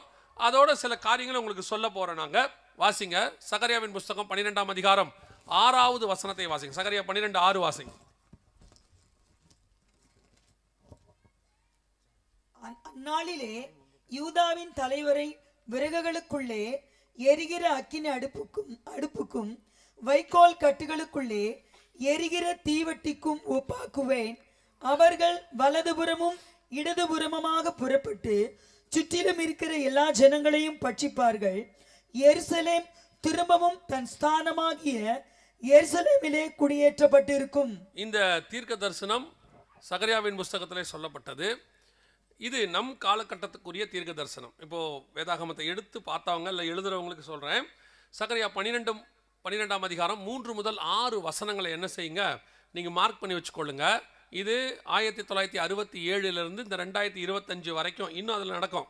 அது வரைக்கும் உள்ள தீர்க்க தரிசனம் அந்த 3 வசனத்துக்குள்ள இருக்கு. நம்முடைய காலகட்டத்தை பற்றியும் அதில் இருக்கு. இப்போ நம்ம அதான் பார்க்க போறோம். இந்த இடத்துல ஆண்டவர் என்ன சொல்றாரு, எருசலேம் திரும்பவும் தன் ஸ்தானமாக எருசலேமிலே குடியேற்றப்பட்டிருக்கும்னு சொன்னார். இப்போ இஸ்ரவேல் தேசம் வந்ததை பார்த்தோம் இல்லையா? ஆனால் அவர்கள் வரும்போது எருசலேம் வரவில்லை. எருசலேம் அவங்க கையில் இல்லை. அதாவது நான் சொல்றது 1948 இல்லை. எருசலேமை பற்றி ஏன் நம்ம பேசுகிறோம் அப்படின்னு கேட்டால், இஸ்ரவேல்னாலே தலைநகரம் எதுதான் அவங்களுக்கு இருக்கணும், எருசலேம் தான் இருக்கணும். அது மகாராஜாவின் நகரம் அப்படின்னு இருக்கு. ஆனால் 1948 அவங்ககிட்ட கொடுக்கல. அதுக்கு நிறைய பல்வேறு அரசியல் காரணங்களை சொல்லுவாங்க, உலக காரணங்களை சொல்லுவாங்க. அது அவங்க சொல்லக்கூடியது. ஆனால் நான் சொல்லுகிறேன், கர்த்தர் அவர்களுக்கு கொடுக்கவில்லை, அவ்வளோதான். கர்த்தர் கொடுக்க நினைத்ததை ஒரு நாளும் ஒருவராலும் தடுக்க முடியாது. கர்த்தர் கொடுக்க வேணாம்னு தடுத்ததை நீங்க என்னதான் குட்டிக்கரணம் அடைச்சாலும் கிடைக்காது. ஆண்டவர் நமக்கு திறந்த வாசலை ஒரு வயலும் மூட்ட முடியாது. ஆண்டவர் பூட்டின வாசலை ஒரு வயலும் திறக்கவும் முடியாது. அதனால எருசலேமே 1948 ஐநா சபை இஸ்ரவேல் கையில் கொடுக்கல. அதுக்கு அவங்க எவ்வளோ ரீசன் சொன்னாங்க. ஆனால் வேதம் சொல்லுகிறது, மீகாவின் புஸ்தகம் 3ஆம் அதிகாரம் 12வது வசனத்தை வாசிங்க. ஏன் எருசலேமை கர்த்தர் கொடுக்கலங்கிறதுக்கான வசனம் தீர்க்க தரிசனம் அங்க இருக்கு. மீகா 3:12. ஆகையால் உங்கள் நிமித்தம் சீயோன் வயல்வெளியை போல உழப்பட்டு எருசலேம் மண்மேடுகளாய் போம், ஆலயத்தின் பர்வதம் காட்டு மேடுகளாய் போம். இதை ஏன் ஆண்டவர் இப்படி சொல்றாரு அப்படின்னு சொல்லி பாத்தீங்கன்னு சொன்னா, இதை மாத்தாம இப்படியே வச்சுட்டீங்கன்னா நல்லா இருக்கும்னு நான் நினைக்கிறேன். அந்த மேலே ஏதோ சதுரமா மட்டும் என்ன காட்டினீங்கல்ல, அப்படியே நிறுத்திடுங்க. அந்த ஆள் போதும், அவனுக்கு அவ்வளோதான் இடம். கவனிங்க, மிக 3:12 சொல்லுது, எருசலேம் என்னவாகும், மண்மேடுகளாகி போகும். அதனால காரணம் என்ன அப்படின்னு பார்த்தீங்கன்னா, எரேமியா 26ஆம் அதிகாரத்தில் இந்த மீகா எரேமியா காலத்தில் வாழ்ந்தான ஒரு தீர்க்கதரிசி, அவர் கூடவே இருந்த இன்னொருத்தர். ஸோ அந்த காலகட்டத்தில் எருசலேமில் இருந்ததான பாவங்கள், அக்கிரமங்கள், தேவனுக்கு விரோதமான காரியங்கள், இதையெல்லாம் பார்த்துட்டு ஆண்டவர் என்ன சொல்கிறாரு, இந்த பட்டணத்தை மண்மேடாக்கி போட்டுருவேன், இது எனக்கு முன்பாக அருவருப்பான காரியங்களை செய்யுது அப்படின்னு சொல்லிட்டார். அதன் விளைவாக எருசலேம் மண்மேடாக்கி போட்டது. இது எருசலேம் மண்மேடாக்கி போட்டாங்கன்றதுக்கான ஒரு சின்ன ப்ரூஃப். ஏன்னா 1900 வருஷம் வரைக்கும் எருசலேமில் ஒரு மரம் கூட இல்லாமல் இருந்துச்சாம். அந்த காலகட்டத்தில் உள்ளவங்க சொல்கிறாங்க. காரணம், கர்த்தர் தேசத்தை கைவிட்டார். நான் எப்பவும் ஒரு விஷயத்தை விசுவாசிக்கிறேன், உங்களுக்கு சொல்கிறேன், கர்த்தர் மட்டும் கையில் எடுத்தார்னா எந்த பாலைவனத்தையும் சோலைவனமாய் மாற்ற வல்லமை உள்ளவராய் இருக்கிறார். ஆனால் கர்த்தர் கைவிட்டுட்டாரு, எப்பேற்பட்ட பட்டணமாய் இருந்தாலும் அது பாலைவனமாய் மாறிடும். ஆசீர்வாதம் என்பது கர்த்தரால் வரக்கூடியதாக இருக்கிறது. நாம கர்த்தருக்கு முன்பாக உண்மையும் உத்தமமாய் இருந்தால் எவரையும் கர்த்தர் ஆசீர்வதிக்க வல்லமை உள்ளவராய் இருக்கிறார். அல்லேலூயா. நம்முடைய ஆண்டவர் நினைச்சார்னா ஆடு மேய்க்கிறவனை ராஜாவாய் உட்கார வைக்க கர்த்தரால் முடியும். கர்த்தர் நினைச்சார்னா ராஜாவா இருக்கிற நேபுகாத் நேச்சாரை புல்லு மேய வைக்கவும் முடியும். ஆசீர்வாதம் என்பது ஆண்டவருடைய கரத்தில் இருக்கு. நான் எனது என்னது என்னால தான் நான் என்னது அப்படின்னு சொன்ன ஆட்கள்லாம் காணாம போச்சு தமிழ்நாட்டில். கர்த்தருடைய கிருபைன்னு சொன்னவங்க இன்னை வரைக்கும் நிற்கிறாங்க. எருசலேம் மண்மேடாக்கி போனதுக்கு பெரிய காரணம் அங்கே கர்த்தருக்கு முன்பாக நடந்த அருவருப்புகள், அவ்வளோ காரியங்கள். கர்த்தர் தேசத்தை கைவிட்டார், மண்மேடாக்கி போயிடுச்சு. ஆனால் நம்முடைய ஆண்டவரை போல அவ்வளவு இரக்கத்தின் தேவனை, அன்பான தேவனை உங்களால் பார்க்கவே முடியாது. நான் ஏற்கனவே சொன்னேன், நான் இயேசுவை ஏற்றுக்கொண்டு எனக்கு 34 ஆண்டுகளாகிறது. இந்த 34 ஆண்டுகளாக நான் இயேசுவுக்கு கெட்டவனாக இருந்திருக்கிறேன், தூர போயிருக்கிறேன், அருவருப்பான காரியங்கள்லாம் செய்திருக்கிறேன். ஆனால் ஒரு நாள் கூட இயேசு எனக்கு கெட்டவராக இருந்ததே கிடையாது. ஒரு நாள் கூட என்னை அவர் கை விட்டதே கிடையாது. தகப்பன் தன் பிள்ளையை சுமப்பது போல தான் அவர் சுமந்து கொண்டு வந்தார். ஆண்டவருடைய பெரிய அன்பினுடைய உச்சம் என்னன்னா, கடைசி நிமிஷம் வரைக்கும் அவனை காப்பாற்றணும்னு நினைப்பார். அந்த செகண்ட் வரைக்கும் ட்ரை பண்ணிக்கிட்டே இருப்பார், அந்த ஆத்மா நரகத்துக்கு போயிடக்கூடாதுன்னு சொல்றதுல. அந்த லாஸ்ட் மினிட்ல அந்த சிலுவையில் அந்த கல்லனை காப்பாற்றி பரதீசி கூட்டிட்டு போயிட்டார். இதெல்லாம் கர்த்தருடைய அன்பினுடைய உச்சம். அதெல்லாம் அப்படிப்பட்டதான ஒரு தேவன், எருசலேமை கைவிட்டேன், அதை நான் மண்மேடாக்கி போட்டேன் எவ்வளவு சொன்னாலும் அதே தேவன் தான் சகரியா 12:6 சொன்னாரு, எருசலேம் திரும்பவும் தன் ஸ்தானமாகிய எருசலேமிலே குடியேற்றப்பட்டிருக்கும் அப்படின்னார். இந்த தீர்க்க தரிசனம் பார்ட் நிறைவேறிச்சு. எருசலேம் திரும்பவும் வந்துச்சு. எப்பன்னு கேட்டீங்கன்னா 1967 ஜூன் மாதம் 5ஆம் தேதி நடைபெற்றதான ஒரு யுத்தம். இதுக்கு பேர் 6 நாள் யுத்தம்னு பேரு, ஓய்வு நாள் யுத்தம்னு சொல்லுவாங்க, இல்லை யாம் கியூப்பர் வார் அப்படின்லாம் சொல்லுவாங்க. இந்த ராணுவ வீரர்கள் தான் அதை பிடிச்சவங்க, மிச்ச மீதி இருக்கிறாங்க. இவங்கெல்லாம் சேர்ந்து அன்றைக்கி சண்டை போட்டு இதை பிடிச்சாங்க. இப்போ நீங்கள் பார்க்க போகிறதான அந்த யுத்தம் வருது 1967 ஜூன் மாதம் நடந்துச்சு. இதுதான் அஃபிஷியலாக 2000 வருஷம் கழிச்சு யூதர்கள் எருசலேமுக்குள்ள நுழையிறாங்க, அஃபிஷியலாக நுழையிறாங்க, இப்போ தான் நுழையிறாங்க. ஆண்டவர் சொன்னபடி சகரியா 12:6 தீர்க்க தரிசனம் துல்லியமாய் நிறைவேறிச்சு. எருசலேம் மண்மேடாகியும் போச்சு, திருப்பி அவங்க கைக்கும் வந்துச்சு. ஆண்டவர் சொன்னபடி திரும்ப கொண்டு வருவேன் அப்படின்னாரு. சொன்னபடி வந்தாச்சு. இப்போ அந்த வசனத்தில் சொன்ன குடியேற்றப்படும் அப்படிங்கிற தீர்க்க தரிசனம் நடந்துருச்சு. இது பகலில் உள்ளது, இது இரவில் உள்ளது. யோசிச்சு பாருங்களேன், நல்லா இருக்கிற ஒரு பட்டணத்தை தப்பு செஞ்சு அருவருப்பு செஞ்சாங்கன்னு அதை அப்படியே மனுஷன் குடியேற முடியாத மண்மேடாக்கி போட்டுட்டார். இஸ் இஸ் த டேவிட் சிட்டின்னு ஒரு புஸ்தகம் இருக்கு. அதை எழுதினவர் சொல்றாரு, போய் பார்த்துட்டு அவர் சொல்றாரு, எருசலேமுக்குள் ஒரு மரம் கூட இல்லையா, ஒரே ஒரு மரம் கூட. அவர் சொல்றாரு, வசனத்தில் சொன்னபடியே எருசலேம் மொட்டை அடிக்கப்படும் அப்படிங்கிற தீர்க்க தரிசனம் நிறைவேறி இருக்குங்க. ஒரு மரம் கூட இல்லை, முழுக்க பாலைவனமா இருந்துச்சு அப்படின்னு சொல்றார். இதையும் கர்த்தர் அனுமதி கொடுத்தார். இப்போ அதே தேவன் தான் மீண்டும் குடியேற பண்ணியும் இருக்கிறார். இதை நீங்க நல்லா புரிஞ்சுக்கணும். நம்முடைய தேவனுடைய வல்லமை என்னங்கிறது உங்களுக்கு தெரியணும். இன்னைக்கு ஒண்ணுமில்லாத ஒரு பட்டணத்தை மீண்டும் குடியேற பண்ணியாச்சு. சகரியா 12:6 நம் கண்களுக்கு முன்பாக ஒரு பகுதி நிறைவேறிடுச்சு. ஆனால் அதில் ஆண்டவர் இன்னொரு காரியத்தையும் சொல்றார். எருசலேம் திரும்பவும் தன் ஸ்தானமாகிய எருசலேமில் குடியேற்றப்படும். அதே ஸ்தானம். என்ன ஸ்தானம்? இப்போ நம்மெல்லாம் வீட்டில் கணவன் மனைவி அப்பா அம்மா பிள்ளைகள் எல்லாம் வேற சொல்லுவோம், தாத்தா பாட்டி நிறையா இருக்கு. ஆனால் அத்தனை பேருக்கும் வேலைக்கு போகும்போது அங்கே ஒரு ஸ்தானம் இருக்கும். அது மேனேஜராக இருக்கலாம், அல்லது ஸ்டாஃபாக இருக்கலாம், என்ன வேணா இருக்கலாம், ஒரு ஸ்தானம் இருக்கும். அதே மாதிரி எருசலேம் எப்படி இருந்தாலும் அதுக்கு ஒரு ஸ்தானம் இருக்கு. அதுதான் இஸ்ரவேலின் தலைநகரம். அதான் அதோடைய ஸ்தானம். ஆனால் அது 1967 ஆகலை, வந்துடுச்சு, ஆகலை. இதுக்கும் அதே மாதிரி தான் நிறைய காரணங்கள். சுற்றி இருக்கிற நாடுகள் ஆக விடலை, அவங்கள அப்படி பண்ணாங்க இப்படி பண்ணாங்க. இப்போவும் நான் சொல்கிறேன், ஆண்டவர் அதை திருப்பி தலைநகராக மாற்றுவேன் என்று சொன்னார். அவர் சொன்னபடியே தலைநகராக மாற்றினார். அது வேற யாரும் ஒன்றுமே செய்ய முடியாது. அவர் சொன்ன போது அது ஆகும். சரியா 1967 50வது வருஷம் இதான் நான் சொன்னேன், நம்ம காலத்தில் நடந்த தீர்க்க தரிசனம் என்று சொல்லி. 2018 மிக முக்கியமான சரித்திர தீர்க்க தரிசன வருஷம் அது. 2018 வெரி இம்பார்ட்டன்ட். கர்த்தர் சொன்னபடி மிக துல்லியமாய் ஒரு தீர்க்க தரிசனம் நிறைவேறிச்சு. அமெரிக்க அதிபராக முதல் முறை ட்ரம்ப் வந்தார். வந்தபோது அவர் என்ன பண்ணாரு அப்படின்னு கேட்டிங்கன்னா, ஒரு வாக்குறுதி கொடுத்தார் யூதர்களுக்கு. அவங்க நாட்டில் இருக்கிற யூதர்கள், அவங்க நாட்டில் நிறைய யூதர்கள் இருக்கிறாங்க, அவங்ககிட்ட ஓட்டு வாங்கும்போது அவர் வாக்குறுதி கொடுத்தார். நான் ஒருவேளை ஜனாதிபதி ஆயிட்டா இஸ்ரவேல் தேசத்துக்கு நான் எருசலேமை தலைநகராக மாற்றுவேன் அப்படின்னார். இந்த மாதிரி நிறைய பேர் சொல்லியிருக்கிறாங்க, ஆனால் யாருமே செஞ்சதில்லை. அதே மாதிரி அவர் ஜெயிச்சிட்டாரு. ஜெயிச்ச உடனே அவர்கிட்ட கேட்டாங்க. அந்த அமெரிக்காவில் வந்து பார்த்தீங்கன்னா நம்ம ஊர் மாதிரி கிடையாது. ஜெயிச்ச உடனே 3வது நாள் 5வது நாள் ஒரு வாரத்திலலாம் பதவியேற்பு நடக்காது. அவங்க ஊரில் 2 மாதம் கழிச்சு தான் நடக்கும். நவம்பர் 20 எலெக்ஷன் முடியும், ஜனவரி 20 பதவியேற்பு. 2 மாதம் கழிச்சு தான் பதவியேற்பாங்க யாராக இருந்தாலும். அப்போ இவர் ஜெயிச்சிட்டாரு, ஆனால் பதவி ஏற்கலை. இப்போ இவர்கிட்ட கேட்டாங்க, நீங்கள் ஜனாதிபதியாக ஜெயிச்சிட்டீங்க, பதவி ஏற்ற உடனே இஸ்ரவேலுக்கு தலைநகராக எருசலேமை மாற்றுவீங்களா அப்படின்னு கேட்டாங்க. அப்போ ட்ரம்ப் சொன்னார், நான் சொன்னது தான், நான் வந்த உடனே கண்டிப்பாக செஞ்சுருவேன்னு சொன்னார். இப்போது உலக நாடுகள்லாம் கொஞ்சம் யோசிச்சாங்க. ஏன்னா உங்களுக்கு ட்ரம்ப்பை பற்றி தெரியும், ஒவ்வொரு நாளைக்கு ஒன்று செய்வார். என்ன செய்கிறாருங்கிறது அவருக்கும் தெரியாது. செஞ்ச பிறகு தான் யோசிப்பார், அப்புறம் அவரே பின்னும் வாங்குவார். அது அவர் நல்ல மனுஷன். அவர் சில மனிதர்களில் 2 வகை இருக்கிறாங்க. ஒன்று யோசித்து செய்வாங்க, இன்னொன்று செஞ்சுட்டு யோசிப்பாங்க. இதில் ட்ரம்ப் 2வது வகை, எதையுமே செஞ்சுட்டு யோசிப்பார். இப்போ அதே மாதிரி தான் அவர் சொல்லிட்டார், நான் வந்து தலைநகராக மாற்றுவேன் அப்படின்ட்டார். உடனே இவரை பற்றி யோசித்தவங்க நினச்சாங்க, இந்த ஆள் திடீர்னு ஏதாவது பண்ணி தொலைச்சிட போகிறாரு அப்படின்னு சொல்லிட்டு ஒரு வேலை ஒன்று பண்ணாங்க. அது வந்து அவங்க செய்கிறதில்ல, பைபிளில் உள்ள தீர்க்க தரிசனம் வாசிங்க. சகரியாவின் புஸ்தகம் 12ஆம் அதிகாரம் 3-4 வசனங்களை வாசிங்க. அந்நாளிலே நான் எருசலேமை சகல ஜனங்களுக்கும் பாரமான கல்லாக்குவேன், அதை கிளப்புகிற யாவரும் சிதைக்கப்படுவார்கள், பூமியில் உள்ள ஜாதிகள் எல்லாம் அதற்கு விரோதமாய் கூடிக்கொள்வார்கள். இந்த தீர்க்க தரிசனம் அப்படியே நிறைவேறியது. சொன்னபடியே அவர் அனௌன்ஸ் பண்ண அன்னைக்கு, அதாவது 2017 டிசம்பர் மாதம் 5ஆம் தேதி உலகத்தில் உள்ள 50 நாடுகள் ஒரே நாள் அப்படியே எருசலேமுக்கு அகைன்ஸ்டாக மாறினாங்க.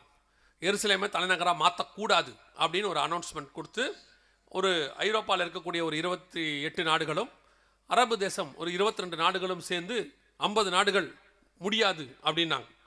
அது மட்டுமல்ல, 2018 ஜனவரி அவங்க என்ன பண்ணாங்க, அதாவது ட்ரம்ப் பதவியேற்கிறதுக்கு முன்னாடியே ஐநா சபையில் போய் இந்த தீர்மானத்தை கொடுத்து எருசலேமை தலைநகராக மாற்றக்கூடாது அப்படின்னு ஒரு தீர்மானம் கொண்டு வந்தாங்க. யாரெல்லாம் இதற்கு ஆதரவு தெரிவிக்கிறீங்க, ஃபேவர் அப்படின்னு கேட்டாங்க. நீங்கள் வாசித்த வசனத்தில் பூமியில் உள்ள 4வது வசனம் வாசிங்க. 12 நான் குதிரைகளுக்கெல்லாம் 12:3 வாசிங்க. அந்நாளிலே நான் எருசலேமை சகல ஜனங்களுக்கும் பாரமான கல்லாக்குவேன், அதை கிளப்புகிற யாவரும் சிதைக்கப்படுவார்கள், பூமியில் உள்ள ஜாதிகள் எல்லாம் அதற்கு விரோதமாய் கூடிக்கொள்வார்கள். பூமியில் உள்ள ஜாதிகள் எல்லாம் அதற்கு விரோதமாய் கூடிக்கொள்வார்கள். எவ்வளவு பேர்னு கேட்டீங்கன்னா, உலகத்தில் உள்ள நாடுகளில் 128 பேர் அதற்கு விரோதமாய், 128 நாடு அதற்கு விரோதமாய் கூடிக்கொண்டது. எருசலேமுக்கு ஆதரவாக 9 நாடு தான் இருந்துச்சு, அவ்வளோதான். அத்தனை பேரும் சேர்ந்து சொன்னாங்க, எருசலேம் தலைநகராக மாறக்கூடாது, இது வந்து உலகத்துக்கு நல்லதில்லை அப்படின்னு சொன்னாங்க. ஆனால் வானமும் பூமியும் ஒளிந்து போனாலும் கர்த்தருடைய வார்த்தை ஒரு நாளும் ஒளிந்து போகாது. ஏன்னா சகரியா 12:6 அவர் சொல்லிட்டாரு, எருசலேம் திரும்பவும் அதே ஸ்தானத்துக்கு வரும் அப்படின்ட்டார். அப்படின்னா என்ன நடக்கும் அப்படின்னு பார்த்தீங்கன்னா, இவங்க எல்லாம் இதை செஞ்ச உடனே அமெரிக்க அதிபராக ட்ரம்ப் வந்தார். அடுத்த 5 நாள்லேயும் என்ன வந்தார். வந்தவுடனே சொன்னாங்க, ஐநா சபையில் அப்படி ஒரு தீர்மானம் நிறைவேறி இருக்கிறது அப்படின்னு சொன்னாங்க. அப்போவே ட்ரம்ப் ஒன்று சொன்னார், அதை இப்போ செஞ்சுருக்கிறார் 2வது முறை. அப்போ என்ன சொன்னார்னா, நம்ம வேறு ஐநா உருவாக்கிடுவோம்னு சொன்னார். இவங்கெல்லாம் சேர்ந்து இப்படி பண்ணியிருக்கிறாங்க, அதனால் ஐநாவே வேண்டாம், வேற ஒன்று உருவாக்கிடுவோம் அப்படின்னாங்க. அப்புறம் கூட இருக்கிறவங்க சொன்னாங்க, அப்படிலாம் சொல்லாதீங்க அப்படின்னு சொல்லி. அப்புறம் அமெரிக்கா அரசாங்கத்துக்குன்னு ஒரு பவர் இருக்குது, அது உலக வல்லரசு. நீங்களே பார்த்துருப்பீங்க, இப்போ கொஞ்ச நாளாக பார்த்துக்கிட்டு இருப்பீங்க அவங்க பவர் என்னன்னு. அவங்க என்ன பண்ணாங்க, ஒரு பவர் உண்டு. ஐநா சபையில் எந்த தீர்மானம் வந்தாலும் அந்த தீர்மானத்தை ஒரு நாடாக தடுக்க அமெரிக்காவுக்கு மட்டும் அந்த வல்லமை உண்டு. அதுக்கு பேர் வீட்டோ பவர்னு சொல்லுவாங்க. அந்த வீட்டோ பவரை யூஸ் பண்ணால் அமெரிக்கா என்ன சொல்லுதோ அதான் ஐநா கேட்கணும், அதை தாண்டி வேறு யாரும் எதுவும் கேட்கணும். இந்த மாதிரி ஒரு 5 நாட்டுக்கு அந்த பவர் உண்டு. அமெரிக்காவுக்கு மட்டும் இல்லை, America, Russia, China, France, England 5 பேருக்கு உண்டு. ஸோ இப்போ என்ன நடந்துச்சுன்னா, இதை வந்து யூஸ்வலாக எப்போ யூஸ் பண்ணுவாங்கன்னா, ஒரு கிரிட்டிக்கலான நேரம், தன்னுடைய நாட்டுக்கு ஒரு ஆபத்து வருது, எல்லா நாடும் ஒரு தீர்மானம் போட்டு தன் நாட்டை நெருக்குதுன்னும் போது இந்த 5 நாட்டுக்காரங்க என்ன பண்ணுவாங்க, அவங்க நாட்டுக்காக இதை யூஸ் பண்ணுவாங்க. அதுக்கு பேர் தான் வீட்டோ பவர். ஆனால் ட்ரம்ப் என்ன பண்ணார், இந்த வீட்டோ பவரை நான் இஸ்ரவேலுக்காக யூஸ் பண்ண போகிறேன்னார். கணக்குப்படி பார்த்தீங்கன்னா இஸ்ரவேல் உலகத்தில் ஒரு குட்டி நாடு. அந்த மக்கள் தொகையை பார்த்தீங்கன்னா ஒரு 3% தான் இருக்கிறாங்க. அவங்களோட கணக்குப்படி பார்த்தீங்கன்னா உலகத்தில் இருக்கிறதுல அவங்க ஒன்றுமே இல்லாதவங்க மாதிரி தான். ஆனால் ட்ரம்ப் சொன்னார், என் வீட்டோ பவரை நான் யூஸ் பண்ண போகிறேன்னு சொல்லி 128 நாடுகள் கொண்டு வந்த தீர்மானத்தை ஒரு மனுஷனாக நின்று, ஒரு நாடாக அமெரிக்கா நின்று அந்த தீர்மானத்தை இல்லாமல் போக பண்ணிட்டு வேதம் சொன்னபடி சகரியா 12:6 2018 தீர்க்க தரிசனம் நிறைவேறியது. எருசலேம் தலைநகராக மாறியது. அல்லேலூயா. 2500 வருஷத்துக்கு முன்பாக சொல்லப்பட்ட தீர்க்க தரிசனம் துல்லியமாக நிறைவேறிச்சு ஆண்டவர் சொன்னபடி. அது யாரை கொண்டு செய்கிறாரு, எப்படி செய்கிறாருலாம் கிடையாது. அன்னைக்கு வேதத்தில் வாசிக்கிறோம் இல்லையா, கோரேசை கொண்டு தேவாலயத்தை கர்த்தர் கட்ட தொடங்கினார், வாசிக்கிறோம் இல்லையா. அதே மாதிரி தான் ஆண்டவர் யாரை கொண்டு செய்கிறாருன்னு தெரியாது, ஆனால் அவர் வார்த்தையை கர்த்தர் நிறைவேற்றுவார். எத்தனை பேர் எதிர்த்து நிற்கிறாங்கிறது முக்கியம் இல்லை, நம்ம கூட இருக்கிற தேவன் யாருன்னு உங்களுக்கு தெரியணும். 128 நாடு அகைன்ஸ்டாக இருந்தாலும் அவர் சொன்ன ஒரு வார்த்தை எழுதி வச்சது 2500 வருஷத்துக்கு முன்னாடி எழுதி வச்ச வார்த்தை தான் ஜெயிச்சிச்சு. 128 நாடு ஜெயிக்கல. அந்த தேவன் தான் உங்களுக்கும் எனக்கும் வாக்கு பண்ணுகிறார், வாக்கு தத்தம் பண்ணுகிறார், உங்களுக்கு வார்த்தை கொடுக்கிறார். அது ஊழியத்துக்கோ ஆவிக்குரிய வாழ்க்கைக்கோ எதிர்காலத்துக்கோ எல்லாத்துக்கும் நம்முடைய ஒரே நம்பிக்கை கர்த்தருடைய வாக்கு தத்தம். நான் எப்பவும் சொல்லுவேன், ஊழியத்துக்கு வரும்போது சில தம்பிகள் வந்து சொல்லுவாங்க, எனக்கு நான் ஊழியத்துக்கு வரேன், எனக்காக ஜெபம் பண்ணுங்க, என்ன ஊழியம்பாங்க. நான் சொல்லவே மாட்டேன், உனக்கு என்ன ஊழியங்கிறத நான் தீர்க்க தரிசனம் சொல்லவே மாட்டேன். காரணம் என்னன்னா, உங்களுக்கு கர்த்தர்கிட்ட வார்த்தை வாங்கணும், உங்களுக்கு ஒரு கன்ஃபர்மேஷன் வரணும். ஏன் தெரியுமா, நீங்கள் சாகிற வரைக்கும் அதான் அழைப்பு. அதில் நிறைய மேடு வரும், பள்ளம் வரும், வனாந்திரம் வரும், யோர்தான் வரும், செங்கடல் வரும். அத்தனையிலையும் உங்களை நிற்க வைக்க போகிறது என்ன தெரியுமா, அவர் முதல்ல கொடுத்த அந்த வார்த்தை இருக்குல்ல, அதுதான் உங்களை நிலைநிற்க பண்ணும். அந்த வார்த்தையை வச்சுக்கிட்டு தான் கடைசி வரைக்கும் ஓடுவோம். எலியாவை பற்றி வசனம் சொல்லும், 1 ராஜாக்கள் 19, அவர் போஜனத்தையும் தண்ணியும் கொடுத்தாராம். வசனம் சொல்லும், அந்த போஜனத்தின் பலத்தினாலே இரவும் பகலும் 40 நாள் நடந்து ஓரேப் என்னும் தேவ பர்வதம் மட்டும் வந்தான். அந்த கர்த்தர் கொடுக்கிற வார்த்தை வசனம் அப்பம், அதை சாப்பிட்டுட்டு வருக வரைக்கும் ஓடலாம். ஏன்னா அந்த வசனத்துக்கு அப்படி ஒரு வல்லமை உண்டு. அதே மாதிரி தான் கர்த்தர் உங்களுக்கு கொடுக்குற வார்த்தையில ஒரு நாளும் நீங்கள் சோர்ந்து போகாதிருங்கள். வாக்கு மட்டும் பண்ணிட்டாருன்னா அதை அப்படியே அவர் நிறைவேற்றுவார். தாமதமானாலும் தரிசனம் நடக்கும், அதில் ஒன்று கூட மாறாது. ஆனால் நீங்கள் நினைக்கிற மாதிரி உடனே நடக்கும்னு சொல்ல முடியாது. தேவைப்பட்டால் உடனே நடக்கும், சிலதுக்கு அப்படி விட்டும் பிடிப்பார். யோசேப்புக்கு முந்தின நாள் ஆண்டவர் சொப்பனத்தில் சொல்கிறார், உன் சகோதரர்கள்லாம் உன்னை என்ன செய்வார்கள், வணங்குவார்கள். மறுநாள் அப்பா சொல்கிறாரு, போய் சகோதரர்களை பார்த்துட்டு வான்னு. இப்போ யோசேப்புக்கு எப்படி இருக்கு, கர்த்தர் சொன்ன தீர்க்கதரிசனம் எப்படி நடக்க போகுது, வழிவாசல் திறக்குது, நம்ம போகிறோம், 11 பேர் நம்மளை என்ன பண்ண போகிறான், வணங்க போகிறான்னு சொல்லி கிட்ட போனால் தூக்கி போட்டு மிதிக்கிறான். அப்படி ஆப்போசிட்டாக இருக்குது. சில நேரத்தில் நம்மளுக்கு ஆண்டவர் வாக்கு கொடுப்பாரு, நடக்கிறது ஆப்போசிட்டாக இருக்கும். இது என்னன்னே நமக்கு புரியாது. சில நேரத்தில் நம்ம நினைப்போம், ஆண்டவர் ஒன்று சொன்னாருங்க, வேற நடக்குது. ஆண்டவர் சொல்வார், இருந்துட்டு போட்டோம் பார். சரி, எடுத்து கொடுத்து எகிப்துக்கு அனுப்பி விட்டான். சரி, வாக்கு தத்தம் தான் நடக்கலை, எகிப்துக்காவது வந்துட்டோமே, நாங்கள் நிம்மதியாக இருந்தால் அங்கே ஒரு அம்மா பிடிச்சி ஜெயிலில் போட்டுருச்சு. ஜெயிலுக்கு போயிட்டார். ஜெயிலில் போனால் அங்கே ஒரு ஜெயிலர் கண்களில் தயவு கிடச்சிச்சு. நல்லா போயிட்டே இருக்குது. பார்த்தா அங்கே ஒன்றும் விடுதலை ஆகிற மாதிரி தெரியவே இல்லை. ஒரு நாள் வந்தது, பார்வோன் கூப்பிட்டாரு, சொப்பனத்துக்கு வழக்கம் கேட்டார், நல்லா எகிப்துக்கு அதிபராக மாற்றினார். அதுக்கு பிறகு ஒரு நாள் வந்தது, கர்த்தர் சொன்ன தீர்க்க தரிசனம், கர்த்தர் கொடுத்த தரிசனம். ஆண்டவர் ஒரே ஒரு தடவை தான் சொன்னார், உன் சகோதரர்கள் உன்னை வணங்குவார்கள்னு. போய் பாருங்க, 3 தடவை சகோதரர்கள் அவனை வணங்குவார்கள். 3 தடவை வந்து வணங்குவாங்க அவனை. சொன்னது ஒரு தடவை, வணங்கினது 3 தடவை. கர்த்தர் உன்னை 3 மடங்கு ஆசீர்வதிக்க வல்லமை உள்ளவராக இருக்கிறார். ஆனால் அந்த வாக்கு தத்தத்தை கொண்டு போகிற பாதை கொஞ்சம் கடினமாக இருக்கும். சில நேரத்தில் அப்படி நெளிவு சுழிவு அப்படி தான் இருக்கும், ஏற்ற இறக்கம் இருக்கும், கொஞ்சம் கஷ்டப்படும், சொன்னது நடக்காத மாதிரி இருக்கும், ஆப்போசிட்டாக இருக்கும். ஆனால் ஒன்று மட்டும் நிச்சயம், எல்லாம் மாறும், அந்த வாக்கு தத்தம் மட்டும் மாறவே மாறாது. சூழ்நிலைகளை மாற்றுவார், செயல்களை மாற்றி கடைசியாக சொன்ன வார்த்தையை நீ நினைக்காத இடத்துல வச்சு நினைக்காதபடி கர்த்தர் உயர்த்தி கொடுப்பதற்கு வல்லமை உள்ளவராக இருக்கிறார். அல்லேலூயா. நீங்கள் விசுவாசித்தால் தேவனுடைய மகிமையை காண்பீர்கள். அதை எப்படி நிறைவேற்றி கொடுப்பாருலாம் கேட்காதீங்க, அவருடைய வழிகள் நமக்கு அறியாதவைகள். ஆனால் நிச்சயம் கர்த்தர் செய்வார். அல்லேலூயா. உங்களுக்கு ஒரு விசுவாச வார்த்தை சொல்கிறேன். எருசலேம்னு ஒரு பட்டணம் இருக்கு, அதுக்குள்ள ஒரு ஜனங்க இருக்கிறாங்கன்னா அந்த வாக்கு தத்தம் பண்ணி நிறைவேற்றின தேவன் தான் உங்களுக்கும் வாக்கு பண்ணி இருக்கிறாரு. அதை கொண்டு வந்தவர் உங்களுக்கு சொன்னதையும் கொண்டு வர வல்லமை உள்ளவராய் இருக்கிறார். இதுதான் விசுவாச வார்த்தை. இதை வச்சுக்கிட்டு காதில் வச்சுட்டு ஓடணும். நீங்கள் ஜெபம் பண்ணும்போது தைரியமாக ஜெபம் பண்ணுங்க. ஆண்டவரே, காணாமல் போன எருசலேமை திருப்பி கொண்டு வர உங்களால் முடியுமானால், முடியாதுன்னு டாக்டர் சொன்ன கர்ப்பத்தை மீண்டும் குழந்தையால் நிரப்ப நீர் வல்லமை உள்ளவராக இருக்கிறீர் ஆண்டவரேன்னு சொல்லுங்க. மண்மேடாகி போன எருசலேமை மீண்டும் நீர் உருவாக்குவீரானால், நாசமாய் போன அல்லது தரித்திரமாய் போன அல்லது நஷ்டமாய் போன என் வியாபாரத்தை திருப்பி கொண்டு வந்து நிறுத்த நீர் வல்லமை உள்ளவராய் இருக்கிறேன்னு சொல்லுங்க. தேவனால் கூடாத காரியம் ஒன்றும் இல்லை. ஆண்டவர் சொல்லியும் செய்யாதிருப்பாரோ, வசனத்தும் நிறைவேற்றாதிருப்பாரோ. சொன்னபடி இந்த காரியம் நடந்தது. ஆண்டவர் சொன்னபடியே வந்துருச்சு. ஆனால் இப்போ நீங்க தெரிஞ்சுக்க வேண்டிய மிக முக்கியமானது, அடுத்து நடக்க போற 2 முக்கியமான விஷயம் இருக்கு. அதை நான் உங்களுக்கு சொல்றேன். என்ன அடுத்து நடக்க போற 2 முக்கியமான விஷயம் அப்படின்னு கேட்டீங்கன்னா, இந்த எருசலேமுக்கு விரோதமாக இன்னொரு காரியம் நடக்குது. அதுவும் நீங்க வாசிச்ச அதே வசனத்துல இருக்கு. எருசலேமை கிளப்புகிற யாவரும். சகரியா 12:3 திருப்பி வாசிங்க பார்ப்போம்.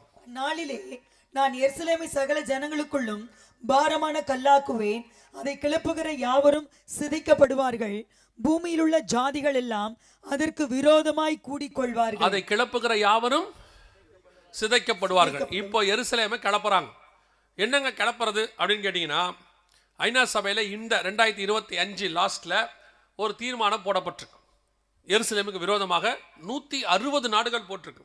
என்ன தீர்மானம் அப்படின்னு கேட்டீங்கன்னா, சரி எருசலேமை யூதர்கள் எடுத்துக்கிட்டாங்க, பாதியாவது கொடுங்கன்னு கேட்குறாங்க. அதுக்கு பேர் 2 ஸ்டேட் சொல்யூஷன் பேர் ஆங்கிலத்தில்.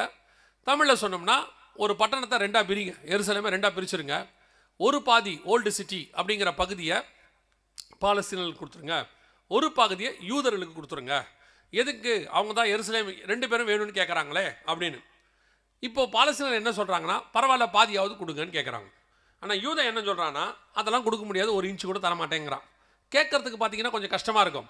ஒரு ராஜா கிட்ட வந்து 2 பேர் கேட்டாங்களாம், நேற்று இவ பிள்ளையை சாப்பிட்டோம், இன்றைக்கி இவ பிள்ளையை சாப்பிட்டோம், ஒரு திரும்பி படுக்கும்போது ஒரு பிள்ளை இதாகி போச்சு, ஒரு ஒரு ஒரு காரியம் இருக்குது, இல்லை ஒரு பிள்ளை தான் இருக்குது, அவன் சொல்கிறா இது என் பிள்ளை, இது சொல்கிறா இது என் பிள்ளைன்னு.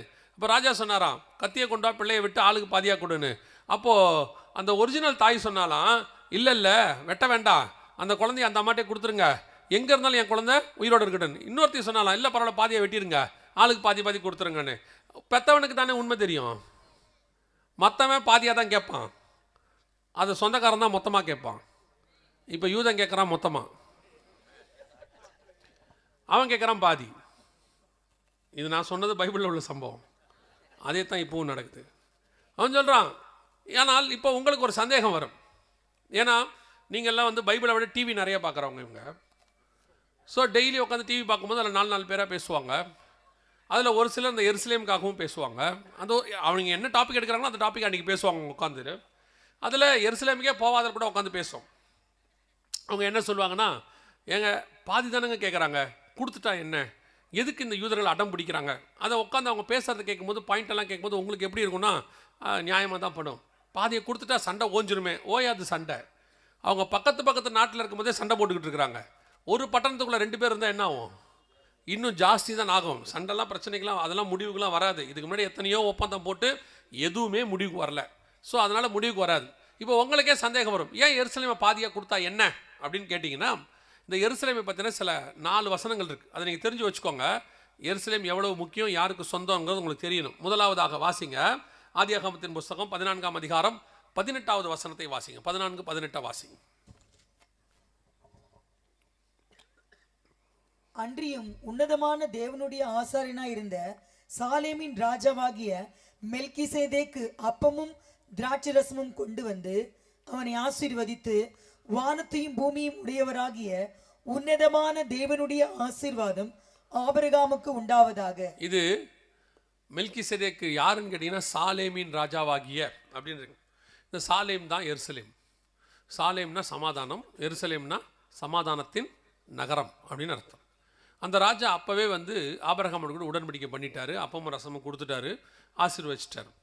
ஸோ அன்னைக்கே எருசலேம் வந்து யார் கைக்கு வந்திருக்குது?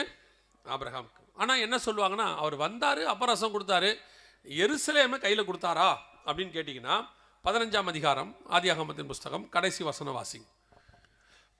எமோரியருக்கும் கானானியரும் கிர்காசேரும் எபூசேரும் என்பவர்கள் இருக்கிறதுமான இந்த தேசத்தை உன் சந்ததிக்கு கொடுத்தேன் என்றார். ஆண்டவர் சொல்றாரு, இந்த தேசத்தை உன் சந்ததிக்கு கொடுத்தேன். அங்க பாத்தீங்கன்னா எருசலேம்ங்கிற பேர் இருக்காது, எபூசுன்னு ஒரு பேர் இருக்கும்.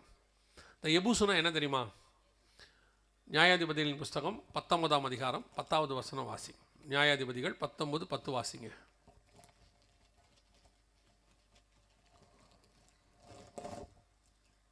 அந்த மனுஷனோ ராத்திரிக்கு இருக்க மனதில்லாமல் 2 கழுதைகள் மேல் சேணம் வைத்து தன் மறுமனையாட்டியை கூட்டிக் கொண்டு எழுந்து புறப்பட்டு எருசலேமாகிய எபூசுக்கு நேராக வந்தான். எபூசு என்பது எதை குறிக்கிறது? எருசலேமை குறிக்கிறது. அப்போ ஆபிரகாமுக்கு அவன் சந்ததிக்கு என்று கர்த்தர் வாக்குத்தத்தம் பண்ணப்பட்ட கொடுத்த பட்டணத்தில் எந்த பட்டணம் இருக்கு? எருசலேம் இருக்கு.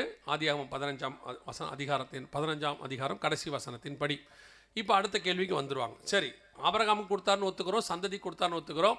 ஆபிரகாமுக்கு 3 சந்ததி இருந்துச்சே, கேத்தூரால் சந்ததி, இஸ்மவேல், ஈசாக்கு. 3 இருக்கும்போது இதில் யாருக்கு கொடுத்தாருன்னு தெரிய வேண்டாமா?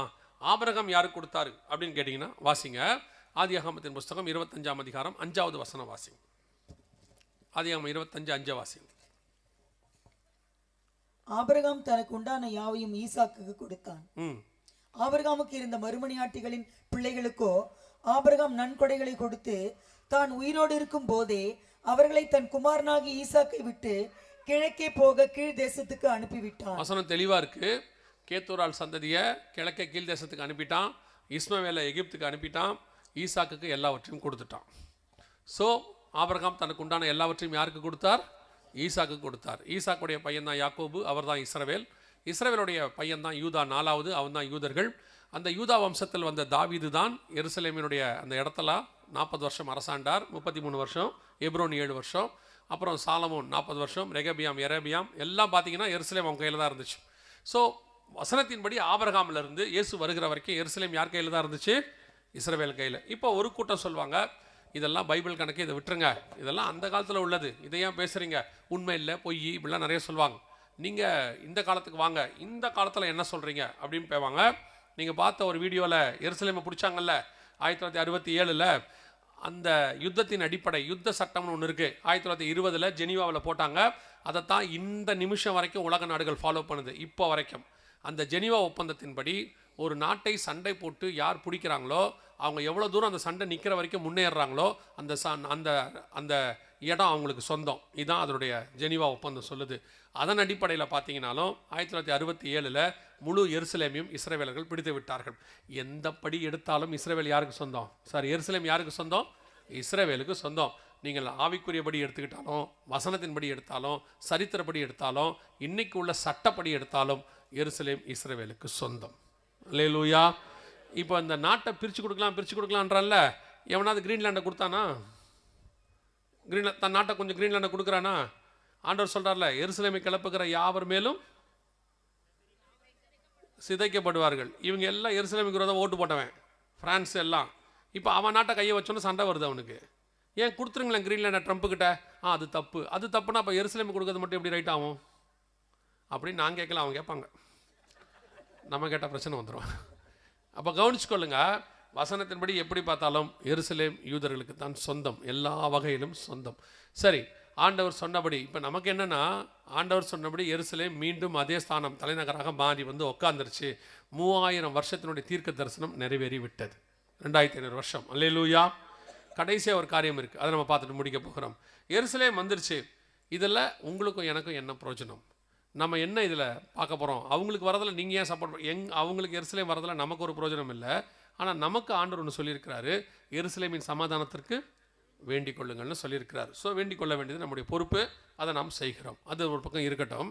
அதையும் தாண்டி இப்போ நம்ம மிக முக்கியமான ஒரு தீர்க்க தரிசன காலத்தில் இருக்கிறோம். துல்லியமான எருசலேம் சம்பந்தப்பட்ட தீர்க்க தரிசனம் நமக்குரியது, அதில் நாம் நிற்கிறோம். ஸோ நீங்கள் நானும் அதை தெரிந்து கொள்ள வேண்டியது அவசியமாக இருக்கிறது. இப்போ கடைசியாக ஆண்டவர் எருசலேமில் ஒரு இஸ்ரவேலில் ஒரு யுத்தம் வரும் என்று சொன்னார். அந்த யுத்தத்திற்கு தான் நமக்கு ரொம்ப ரொம்ப இம்பார்ட்டண்ட். வாசிங்க, இப்போ 2-3 வசனங்கள் வாசிக்கணும். எசேக்கியேல் புஸ்தகம் 38ஆம் அதிகாரம் 8வது வசனத்தை வாசிங்க. எசேக்கியேல் 38:8 வாசிங்க. அநேக நாட்களுக்கு பிற்பாடு நீ விசாரிக்கப்படுவாய், பட்டயத்துக்கு நீங்களாகி பற்பல ஜனங்களில் இருந்து சேர்த்து கொள்ளப்பட்டு வந்தவர்களின் தேசத்தில் கடைசி வருஷங்களிலே வருவாய். இந்த யுத்தம் எப்போ வரணும்? கடைசி வருஷத்துல வரணும். வாசிங்க. நெடுநாள் பாழாய் கிடந்து பிற்பாடு ஜாதிகளிலிருந்து கொண்டு வரப்பட்டவர்கள் எல்லாரும் சுகத்தோட குடியிருக்கும் இஸ்ரவேலின் மலைகளுக்கு விரோதமாய் வருவாய். எதுக்கு விரோதமாய் வருவாய்? இஸ்ரவேலின் மலைகளுக்கு. 39ஆம் அதிகாரம் 2ஆம் வசனம். அதே எசேக்கியேல் 39:2 வாசிங்க. நான் உன்னை திருப்பி உன்னை 6 துறடுகளால் இழுத்து உன்னை வடபுறங்களிலிருந்து எழும்பவும் இஸ்ரவேல் மலைகளில் வரவும் பண்ணி. வசனம் ரொம்ப தெளிவா இருக்கு. ஒரு தடவைக்கு 2 தடவை இருக்கு. இஸ்ரவேலுடைய மலைக்கு விரோதமா என்ன வரும்? ஒரு யுத்தம் ஒன்று வரும். இதுதான் நமக்கான மிக முக்கியமான அடையாளம். எருசலேமில் இந்த யுத்தம் இப்பொழுது ஆரம்பிச்சிருக்கு. இங்கே பாருங்க, இந்த யுத்தம் இந்த மலைக்காக ஆரம்பிச்சது. எப்போ ஆரம்பிச்சதுன்னு கேட்டிங்கன்னா 2023 அக்டோபர் மாதம் 7ஆம் தேதி இந்த யுத்தம் ஆரம்பிச்சிச்சு. எதுக்காக ஆரம்பிச்சாங்கன்னா, இந்த மலை எங்களுக்கு வேணும்னு அப்படின்னு சொல்லி தான் ஹமாஸ்காரங்க இந்த யுத்தத்துக்காக அவங்க ஆரம்பிச்சாங்க. ஆரம்பித்து இந்த யுத்தம் இன்னைய வரைக்கும் போயிட்டு இருக்குது. அதுக்கு பேர் அலக்ஸா ஃப்ளட் அப்படின்னு சொல்லுவாங்க. இதுதான் அந்த யுத்தம். இந்த யுத்தம் ஆரம்பிச்சது ஆப்ரேஷன் அலக்ஸா ஃப்ளட்டுன்னு பேர். அந்த மலையில் இருக்கிற அந்த வழிபாட்டு தலத்துக்கு பேர் தான் அலக்ஸான்னு பேர். அந்த மலை எங்களுக்கு வேணும் அப்படின்னு ஆரம்பிச்சது. இந்த யுத்தமானது அப்படியே எக்ஸ்பேண்ட் ஆகிட்டே போகுது, அப்படியே எக்ஸ்பேண்ட் ஆகுது. இந்த யுத்தத்தை பற்றினதான எக்ஸ்பேண்ட் ஆகுங்கிறதும் அதே சகரியா 12:6 இருக்குது. 12:6 வாசிங்க பார்ப்போம். அந்நாளிலே யூதாவின் தலைவரையும் விறகுகளுக்குள்ளே எரிகிற அக்கினி அடுப்புக்கும் ஏன் இவ்வளோ அர்ஜென்ட்? வைக்கோல் கட்டுகளுக்குள்ளே என்ன கவனிங்க, என்ன கவனிங்க. யார் வாசிக்கிறாள்? யுத்தம் முடிய போதா? வேகமா போறிய? பொறுமையா வாசிங்க. அந்நாளிலே யூதாவின் தலைவரை, அந்நாளில் யூதாவின் தலைவர் அப்படின்னா அந்நாளில் இருக்கிற யூதாவின் தலைவர் யார் அப்படின்னு பார்த்தீங்கன்னா, எருசலேம் திரும்பவும் தன் ஸ்தானமாகிய எருசலேமிலே குடியேற்றப்படும் அந்நாளில் உள்ள யூதாவின் தலைவர். அந்த வசனம் அதுக்கு தான் அவங்கள இவ்வளோ நிறுத்தி வாசிக்க சொல்கிறேன். அவங்களுக்கு அது வசனமாக வாசிக்கிறாங்க. நமக்கு அதில் உள்ள விஷயம் ரொம்ப முக்கியம். திருப்பி வாசிங்க அதை. அந்நாளிலே யூதாவின் தலைவர், அந்நாளில் உள்ள யூதாவின் தலைவர் யாருன்னு கேட்டிங்கன்னா, இப்போ இருக்கிற பென்யமின் நெத்தன்யாகு. அவர் தான் எருசலேம் தலைநகராகும் போது இருக்கிறவர். ஸோ இவரை பற்றின தீர்க்கதரிசனம் அது. எசேக்கியேல் 37, 24, 25லையும் ஓசியா 3:5லையும் தாவீதை தேடி வருவார்கள் இருக்குல்ல, அதோட கோஇன்சிடன்ஸ் யாருன்னா டேவிட் பென் குரியன். இப்போ நீங்கள் கவனிச்சிங்கன்னா, அந்நாளில் இருக்கிற யூதாவின் தலைவர் அப்படின்னா இன்னைக்கு யூதாவின் தலைவர் யாருன்னா பென்யமின் நெத்தன்யாகு. அந்நாளில் யூதாவின் தலைவரை பென்யமின் நெத்தன்யாகுவை வாசிங்க. விறகுகளுக்குள்ளே எரிகிற அக்கினி அடுப்புக்கும் வைக்கோல் கட்டுகளுக்குள்ளே எரிகிற தீவட்டிக்கும் ஒப்பாக்குவேன். அவர்கள் வலதுபுறமும் இடதுபுறமுமாக புறப்பட்டு, வலதுபுறமும் இடதுபுறமாக புறப்பட்டு. இப்போ நீங்கள் நல்லா கவனிச்சிங்கன்னா, இஸ்ரவேலேருந்து வலது பக்கம் எகிப்து வரைக்கும் கிட்டத்தட்ட காசா பகுதி, மேற்கு கரை எல்லாம் போகிறாங்க. இந்த பக்கம் வலதுபுறம். இது எங்கன்னு பார்த்தீங்கன்னு சொன்னால் ஈரான் வரைக்கும் இடது வலது 2 பக்கம் போயிட்டாங்க. அப்புறம் சுற்றிலும் இருக்கிற எல்லா ஜனங்களும் இப்போ பார்த்தீங்கன்னா லெபனான், சிரியா, ஏமன் பகுதி, கத்தார் வரைக்கும் போய் அடிச்சுட்டு வந்தாங்க. ஆனால் எருசலேமை, இஸ்ரவேலை இன்னும் ஒன்றுமே யாரும் செய்யலை. ஈரான் மட்டும்தான் திருப்பி அடிச்சு, லெபனான் அடிச்சிச்சு. ஆனால் எல்லாரையும் திருப்பி அவங்க அடிச்சுக்கிட்டே இருக்காங்க. நிறைய பேருக்கு இன்னைக்கு வரைக்கும் ஒரு சந்தேகம், இந்த ஒரு குட்டி நாடு உட்காந்துக்கிட்டு இவ்வளோ பேரை என்ன செய்யுது? எல்லா பக்கமும் அடிக்குது. இப்போ நீங்கள் பார்த்தீங்கன்னா கிட்டத்தட்ட 7 நாட்டுக்கிட்ட சண்டை போட்டுக்கிட்டு இருக்காங்க அட்டஸ்டச்சு. இந்த பக்கம் ஈகிப்தோட மேற்கரை பகுதியில் போயிட்டுருக்கு, காசா பகுதியில் போயிட்டுருக்கு, லெபனானில் போகுது, இந்த சிரியாவில் போயிட்டுருக்கு, ஏமன்கிட்ட போகுது, ஈரானில் போகுது, எல்லா பக்கமும் போகுது. சண்டை வந்து அப்படி எல்லா பக்கம். ஏன் இப்படி நடக்குதுன்னா, சகரியா 12:6 நிறைவேறிக்கிட்டு இருக்கு. இந்த தீர்க்க தரிசனத்தின்படி அவங்க செஞ்சுக்கிட்டு இருக்கிறாங்க. அவங்களுக்கு தெரியுமா தெரியாது, ஆனால் இந்த தீர்க்க தரிசனம் நடந்துக்கிட்டு இருக்கு. அதன் அடிப்படையில் இப்போ அவங்க பழகி பெருகிட்டே அப்படியே எல்லா பக்கமும் திரும்பி போயிட்டே இருக்கிறாங்க. ஸோ கர்த்தர் சொன்னபடி இந்த யுத்தம் இது ஆரம்பிச்சது 2023 அக்டோபர் 7 ஆரம்பிச்சது. இதுதான் நம்ம கண்ணுக்கு முன்னாடி எசேக்கியேல் 38, 39 ரெண்டுத்துலேயும் சொல்லப்பட்டதான மலைகளுக்கான யுத்தம் ஸ்டார்ட் ஆயிடுச்சு. ஆகிட்டு 2 வருஷம் ஆகுது. 23 அக்டோபர் 7, 24, 25 ஆயிடுச்சு, 26க்குள்ளே வந்திருக்கிறோம். ஸோ இந்த யுத்தமானது இன்னும் பெருசாகுது. இன்னும் முடிவுக்கு வரல. ஈரான் திருப்பி அடிக்க போகிறான், அடுத்து எல்லாம் சொல்லிகிட்டே இருக்கிறாங்க. அந்த எசேக்கியேல் 38:5 ஈரானை பற்றி இருக்கும், பெர்ஷியான்னு இருக்கும். ஸோ இந்த யுத்தம் என்ன ஆகும், இதுக்கு பின்னாடி என்ன நடக்குன்றதை மட்டும் நான் சொல்லிட்டு முடிக்கிறேன். கவனிங்க. நீங்கள் நினைக்கிற மாதிரி இந்த யுத்தம் சமாதானத்துக்கெலாம் வராது. இது அடுத்த லெவலுக்கு தான் போகும்போது மிகப்பெரிய யுத்தமாய் மாறும். இந்த யுத்தத்துக்கு வேற வழியே இல்லாமல் ரஷ்யா, சைனாலாம் ஒரு பகுதியாக மாறுவாங்க. இன்னொரு பகுதியாக இஸ்ரேல், அமெரிக்கா இவங்கெல்லாம் ஒரு பகுதியாக மாறுவாங்க. மாறி இந்த யுத்தமானது நாம் இன்னைக்கு இருக்கிற லெவலில் சொன்னோம்னா 3ஆம் உலக யுத்தம்னு சொல்லலாம். அந்த அளவுக்கு பெரிய யுத்தமாக மாறும். இது கொஞ்சம் கொஞ்சமாக அந்த இடத்துக்கு வந்துக்கிட்டே இருக்கு. இது இன்னைக்கு நேரத்தில் 2008 இந்த காரியங்களை நாங்கள் போதிச்சுக்கிட்டே வரோம். பைபிளில் உள்ளதை எடுத்து திருப்பியும் சொல்கிறேன், நான் தீர்க்கதரிசி கிடையாது, பைபிளில் உள்ள தீர்க்க தரிசனங்கள் சொல்லிக்கிட்டே வரோம். ஸோ அதன் அடிப்படையில் நீங்கள் பார்த்தீங்கன்னா 2018 எருசலேம் தலைநகராக மாறிடுச்சு. இப்போ அடுத்த காரியங்கள் நடந்துகிட்டு இருக்கு. இப்போது மிக முக்கியமான ஒரு யுத்தமானது வேர்ல்டு வைட் தொடங்கணும். அது 2023 ஆரம்பிச்சிருச்சு. அது உச்ச நிலையை அடைய போகுது. இப்போது அப்படி அடையும் போது என்ன ஆகும் அப்படின்னு கேட்டிங்கன்னா, இந்த மலை இருக்குது பார்த்தீங்களா, இந்த மலையை முழு கண்ட்ரோலும் இஸ்ரவேல் எடுக்கும். இந்த மலையில் மொத்தமும் அவங்களுடைய கண்ட்ரோலுக்கு கீழே வந்து இந்த வழிபாட்டு தலயத்தெல்லாம் அவங்க எடுத்துருவாங்க, ரிமூவ் பண்ணிடுவாங்க. பண்ணுவாங்களான்னு கேட்டிங்கன்னா, ஏற்கனவே நான் சொல்கிறது நேற்று ஒரு நியூஸ். இப்போது இஸ்ரவேல் என்ன பண்ணியிருக்கு, நல்லா கவனிச்சுக்கொள்ளுங்க. இது நேற்று நியூஸ், நாளைக்கு கூட இது நடக்கலாம். எனக்கு தீர்க்கதரிசனம் தெரியாது, ஆனால் இது கண்டிப்பாக நடக்கும். எப்போ நடக்கும்னு எனக்கு தெரியாது, அவ்வளோதான் தெரியும். சம்பவம் மட்டும் நடக்கும்.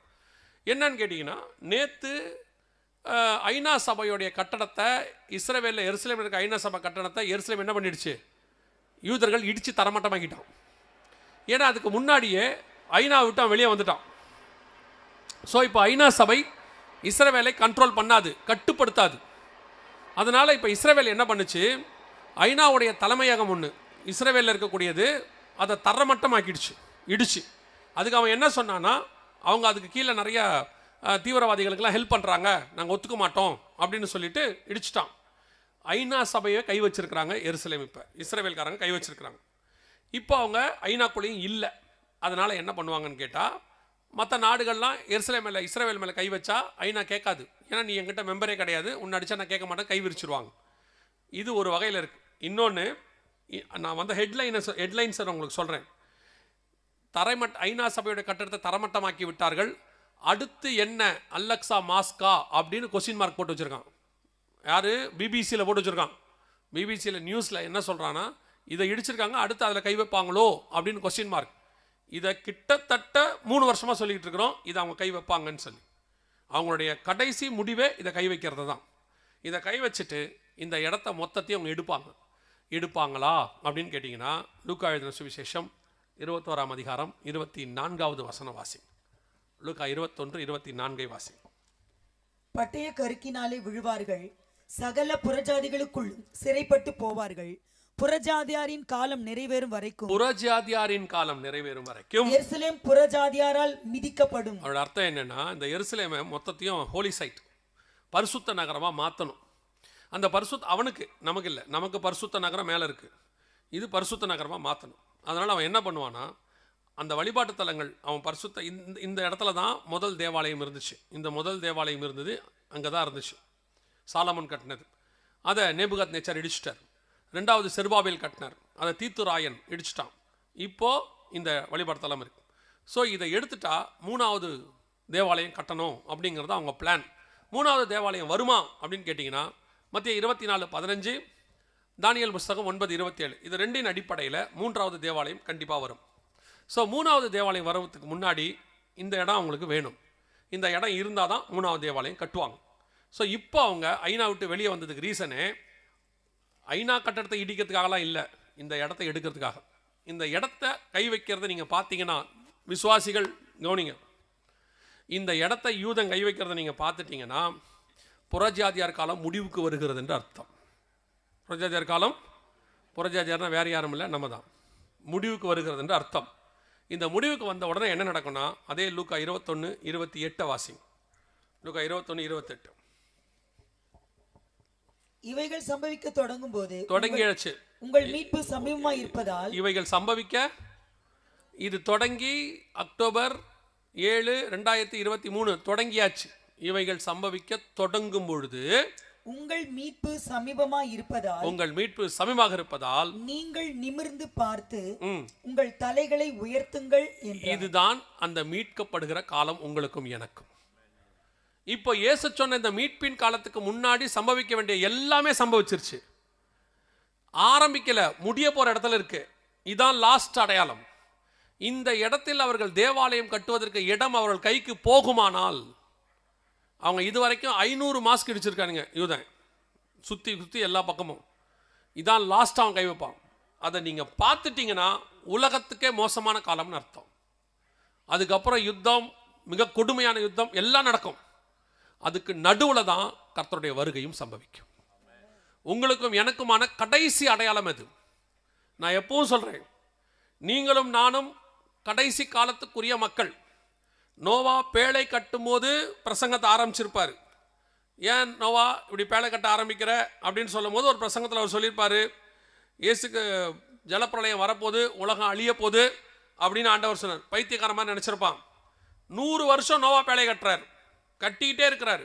ஒவ்வொரு வாட்டியும் ஒவ்வொரு நாளும் 100 வருஷம் பிரசங்கம் பண்ணியிருப்பாரா அப்படின்னு சொல்லி கேட்டிங்கன்னா, பேதுருவின் புஸ்தகம் சொல்லுது, 1 பேதுருவின் புஸ்தகம் 2 பேதுருவின் புஸ்தகம் 2ஆம் அதிகாரம் 5வது வசனம் சொல்லுது, பூர்வ உலகத்தையும் தப்ப விடாமல் நீதியை பிரசங்கித்தவனாகிய நோவா. பூர்வ உலகத்தையும், அப்போ அவர் பிரசங்கம் பண்ணியிருக்கிறார், டெய்லி பிரசங்கம் பண்ணியிருப்பார். 100 வருஷம் பிரசங்கம். 100 வருஷம் முதல்ல ஆரம்பிக்கும் போது பைத்தியக்காரன் நினைச்சிருப்பான். 100வது வருஷத்துலேயும் அவரை பைத்தியக்காரன் தான் நினைப்பான். ஆனால் ஒரு பக்கம் பேழை மேலே வந்துக்கிட்டே இருக்கு, கட்டி பேழையை ரெடி பண்ணிக்கிட்டே இருக்கிறாரு, இங்கே பிரசங்கம் பண்ணுறாரு. ஆனால் அவனை பொறுத்த வரைக்கும் இவர் பிரசங்கம் ஒரே பிரசங்கம் தான், பைத்தியக்கார பிரசங்கம். சும்மா அழிவு வருதுன்னு சொல்லிகிட்டே இருக்கிறான், பைத்தியக்காரன் அப்படின்னு சொல்லியிருப்பாங்க. 100வது வருஷம் பேழையும் கட்டி முடிச்சாச்சு, இப்போவும் சொல்லியிருப்பாரு, பேழையை கட்டி முடிச்சிட்டேன் வாங்க பைத்தியக்காரன். 100 வருஷமாக வரல, இப்போ வரப்போதா? அதுக்கப்புறம் ஜோடா மிருகங்கள் உள்ளே வருது. இப்போவும் ஒரு குரூப் சொல்லுது, அவன் பைத்தியக்காரங்க, சும்மா மிருகத்தெல்லாம் உள்ளே வர வச்சுக்கிட்டு இருக்கான், அதெல்லாம் ஒன்றும் நடக்காதுங்க. உலகத்தில் எவ்வளோ மிருகம் இருக்குது, ஒரு ஜோடு தான் உள்ளே வந்திருக்கு, இது மட்டும்தான் காப்பாற்றப்படுமா, மற்றதெல்லாம் அழிஞ்சிடுமா? இன்றைக்கி அதான் கேட்பான், வருகை வரப்போது கிறிஸ்தவர்கள் மட்டும்தான் போவாங்களா, மற்றவங்களாம் அழிஞ்சிருவாங்களா? கிறிஸ்தவனே கேட்பான், ஏன் இவங்க மட்டும்தான் போவாங்களா, மற்ற கிறிஸ்தவங்களாம் போக மாட்டாங்களா? இப்படி கேள்வி கேட்டே இருப்பான். அவனுக்கு என்ன அடையாளம் வந்தாலும் புரியாது. ஏன்னா அவன் அந்த வருகைக்கு உரியவன் அல்ல, அவனுடைய இருதயம் அதற்கு திறக்கப்படுகிற இருதயம் அல்ல. கர்த்தர் எவன் இருதயத்தை திறக்கிறாரோ அவனுக்கு தான் போகும் அது. இன்னைக்கு கர்த்தர் உங்களுக்கு அந்த கடைசி எச்சரிப்பை கொடுக்கிறார். நம் கண்களுக்கு முன்பாக பேழை கட்டி முடிக்கப்பட்டு மிருகங்கள் உள்ளே வருகிறது அடையாளமானால், நோவா காலத்தில் எப்படி நடந்ததோ அப்படியே மனுஷகுமாரன் வரும் காலத்திலும் நடக்கும். நம் கண்களுக்கு முன்பாக ஒரு தேசம் உருவாயிடுச்சு, நம் கண்களுக்கு முன்பாக ஒரு தலைநகரம் வந்துடுச்சு, நம் கண்களுக்கு முன்பாக இப்ப துல்லியமாக ஆண்டவர் சொன்ன அத்தனை தீர்க்க தரிசனம் நடக்குது. ஏறக்குறைய ஆண்டவர் சொல்லி ஜெனீவா ஒப்பந்தம் பால்ஃபர் டிக்ளரேஷன் போடப்பட்டு நம்ம 110வது வருஷத்துல இருக்கிறோம். யூதனுக்கு கணக்கின் படி வெரி லாஸ்ட் நோவா சொன்னது 100 வருஷம் தான். அவங்க ஒரு வல்லுநர்கள் சொல்றாங்க 120 வருஷம் சுவிசேஷம் சொன்னாருன்னு. ஒரு கூட்டம் கீழ்ப்படியாமல் போன கூட்டம். வேதம் சொல்லுது, தேவன் நீடிய பொறுமையோடு காத்திருந்த போது அவைகள் கீழ்ப்படியாமல் போனவைகள். ஆனால் ஒரு கூட்டம் பேழைக்குள் பிரவேசித்தது. அந்த கடைசி நிமிஷத்துக்கு தான் நீங்கள் நான் வந்திருக்கிறோம். போன வருஷத்தில் நான் வந்ததுக்கும் இந்த வருஷத்துக்குள்ளேயும் அநேக தீர்க்க தரிசனம் உலகத்தில் நிறைவேறி இருக்குது. இப்போ நம்ம கண்ணுக்கு முன்னாடி நடந்துருச்சு எல்லாம். ஸோ இனி அடுத்து வருகிற காலகட்டம் எல்லாம் தீர்க்க தரிசனங்கள் நிறைவேறி கர்த்தர் வந்து சபையை கூட்டிகிட்டு போகிற காலகட்டம். இவ்வளோ அடையாளங்கள் நடந்திருக்குது. இந்த மாதிரி அடையாளங்கள் வேற எங்கேயும் எதுலேயுமே இருக்காது, வேற யாரும் கொடுக்கவும் முடியாது. ஆண்டவர் மட்டும் தந்திருக்கிறார் நமக்கு. அதை நிறைவேறத பார்க்கும்படி கிருபை தந்திருக்கிறார். அதை நமக்கு வெளியரங்கமாக காட்டி கொடுத்திருக்கிறார். இனி நாம் என்ன செய்ய போகிறோம், அதான் வேலை. இந்த எருசலேமை திருப்பி மாத்துறதோ, இந்த சண்டையை நிறுத்துறதோ, எதுவும் நமக்கு எதுவுமே இல்லை, நடக்கவும் நடக்காது, இது வாய்ப்பும் இல்லை. அவங்க என்ன வேணா செஞ்சுக்கிட்டோம். இதெல்லாம் நமக்கான அடையாளம். உலகத்தின் முடிவுக்கும் உடைய வருகைக்கும் அடையாளம் என்ன, அது நடந்துகிட்டு. இப்போ நாம செய்ய வேண்டியது ஒன்னே ஒன்று தான், இந்த வருகைக்கு ஆயத்தப்பட வேண்டியது மட்டும்தான். பாக்கி வேற அடையாளம் நமக்கு இல்லை. நம்ம ஆயத்தப்படுவோமா, அதான் கேள்வி. இயேசு வருகிற காலம் சமீபம் ஆயிற்று. இன்னும் நீ பெயர் கிறிஸ்தவனாக அல்லது இயேசு கிறிஸ்துவை ஒரு ஆசீர்வாதத்துக்காக தேடுகிறவனாக, இம்மைக்காக மட்டும் அவரை தேடுகிறவனாக இருந்தால் நாம் எப்படி இருப்போம்? பரிதவிக்கப்பட்டவர்களாக இருப்போம். கடைசி காலத்தில் ஒரு கூட்டம் இயேசுவை வெறும் ஆசீர்வாதத்துக்காக தேடுது. ஒரு கூட்டம் கமர்ஷியல், வெறும் வியாபாரம், இயேசு வச்சு பணம் சம்பாதிக்கிற கூட்டம். இன்னொரு கூட்டம் இயேசுவை என்டர்டைன் பண்ற கூட்டம், ஜாலியா சினிமாக்கார மாதிரி என்டர்டைன் பண்றது. இன்னொரு கூட்டம் இயேசுவை வச்சுட்டு அரசியல், தலைவர், செக்ரட்டரி, பொருளாளர், நீ என்ன வேணாலும் பண்ணிக்கோ, தேவனுக்கு முன்பாக நிற்க முடியுமான்றதை மட்டும் பார்க்கணும். பரலோகத்துக்கு வருகையில் போக முடியுமான்னு பார்க்கணும். நீ எத்தனை வருஷம் ஊழியம் பண்ணங்கிறது முக்கியமே இல்லை. இயேசு வரும்போது கர்த்தருக்கு முன்பாக எப்படி நிற்கிறோங்கிறதா முக்கியம். நான் யார் தெரியுமா, எங்க அப்பா யார் தெரியுமா, ஆண்டவர் கேட்பாரு, நீ யாருன்னு எனக்கு நல்லா தெரியும், சகலமும் அவருக்கு முன்பாக நிர்வாணமாக இருக்கிறது. எனவே இது கடைசி காலம். நீ உன்னுடைய சபை போதகரை ஏமாத்திரலாம், விசுவாசியை ஏமாத்திரலாம், கணவனை ஏமாத்திரலாம், மனைவியை ஏமாத்திரலாம், பெற்றோரை ஏமாத்திரலாம், பிள்ளைகளை ஏமாத்திரலாம், கர்த்தரை ஏமாற்ற முடியாது. உன்னை நியாயத்திருக்கிற ஒருவர் இருக்கிறார். அதனால தான் கர்த்தர் அந்த நியாயத்திருக்கிற அதிகாரத்தை அவர் வச்சுக்கிட்டார். நம்ம கிட்ட கொடுக்கல, அவர் வச்சுக்கிட்டார். இப்ப நியாயத்திருக்கிற தேவன் வரப்போகிறார். உங்களை நீங்களே ஆராய்ந்து பாருங்க. இந்த இயேசுவை சந்திக்கிற இடத்தில் நாம் இருக்கிறோமா? ஒரு இமை பொழுது, ஒரு நிமிஷம் தான். வேதம் சொல்லுது, மறுரூபமாக்கப்படுவோம். அந்த மறுரூபமாக்குற இடத்துல நீங்கள் நான் இருக்கிறோமா? கர்த்தருக்கு முன்பாக போய் நிற்போமா? அது மட்டும்தான் இப்ப கேள்வி. வெளிப்படுத்தல் 7:9 சொல்லுது, வெள்ளை அங்கிகளை தரித்துக் கொண்டு தங்கள் கைகளிலே குருத்தோலைகளை பிடித்துக் கொண்டு சிங்காசனத்திற்கு முன்பாகவும் ஆட்டுக்குட்டியானவருக்கு முன்பாகவும் நிற்க கண்டேன். அந்த கூட்டத்தில் நீங்கள் நான் இருப்போமா? அதான் கேள்வி. சபைக்கு எப்படி வரோம் போறோங்கிறது ரெண்டாவது. கர்த்தருக்கு முன்பாக எப்படி இருக்கிறோம்? சிலர்லாம் சபைக்கு வந்து போறதுலே சாட்டிஸ்ஃபேக்ஷன். ஞாயிற்றுக்கிழமை வந்துட்டு போயிட்டா பரலோகத்துக்கு போயிடலாம் நினைக்கிறீங்க. சபை கூடி வருவதை சில விட்டு விடுகிறது போல நீங்கள் என்ன செய்யக்கூடாது? விட்டுவிடக்கூடாது. ஆனால் சபைக்கு வருகிறது மட்டும் பத்தாது. பையன் நல்ல பேக் எடுத்துக்கிட்டு டிஃபன் பாக்ஸில் சாப்பாடு கட்டிக்கிட்டு நல்ல புக்கை தூக்கிட்டு ஸ்கூலுக்கு போனால் பாஸ் ஆக மாட்டான். அங்கே சொல்லி கொடுக்கறத படித்து எக்ஸாம் எழுதினா தான் பாஸ் ஆகும். அதே தான் சபையில் என்ன சொல்லி கொடுக்க போறாவோ அதை கேட்டு மனம் திரும்பி தேவனை சந்திக்க ஆயத்தப்படணும். நான் இந்த சிலருக்கெல்லாம் அந்த சபை பெருமை இருக்கு, டினாமினேஷன் பெருமை இருக்கு. நான் இந்த சபை, நாங்கள்லாம் இந்த டினாமினேஷன். பரலோகத்துக்குள்ள ரெண்டே சாட்சி தான். ஒன்று, உண்மையும் உத்தமம் உள்ளவனே எஜமானுடைய சந்தோஷத்துக்குள் பிரவேசி. ரெண்டு, அக்கிரம செய்கைக்காரரே என்னை விட்டு அகன்று போங்கள். there is no denominations. இங்கே நம்ம காலத்தின் கட்டாயம் வேற வழி இல்லை, உருவாக்கிட்டோம். ஆனா உங்க டினாமினேஷன் பரலோகத்துக்கு கூட்டு போகாது.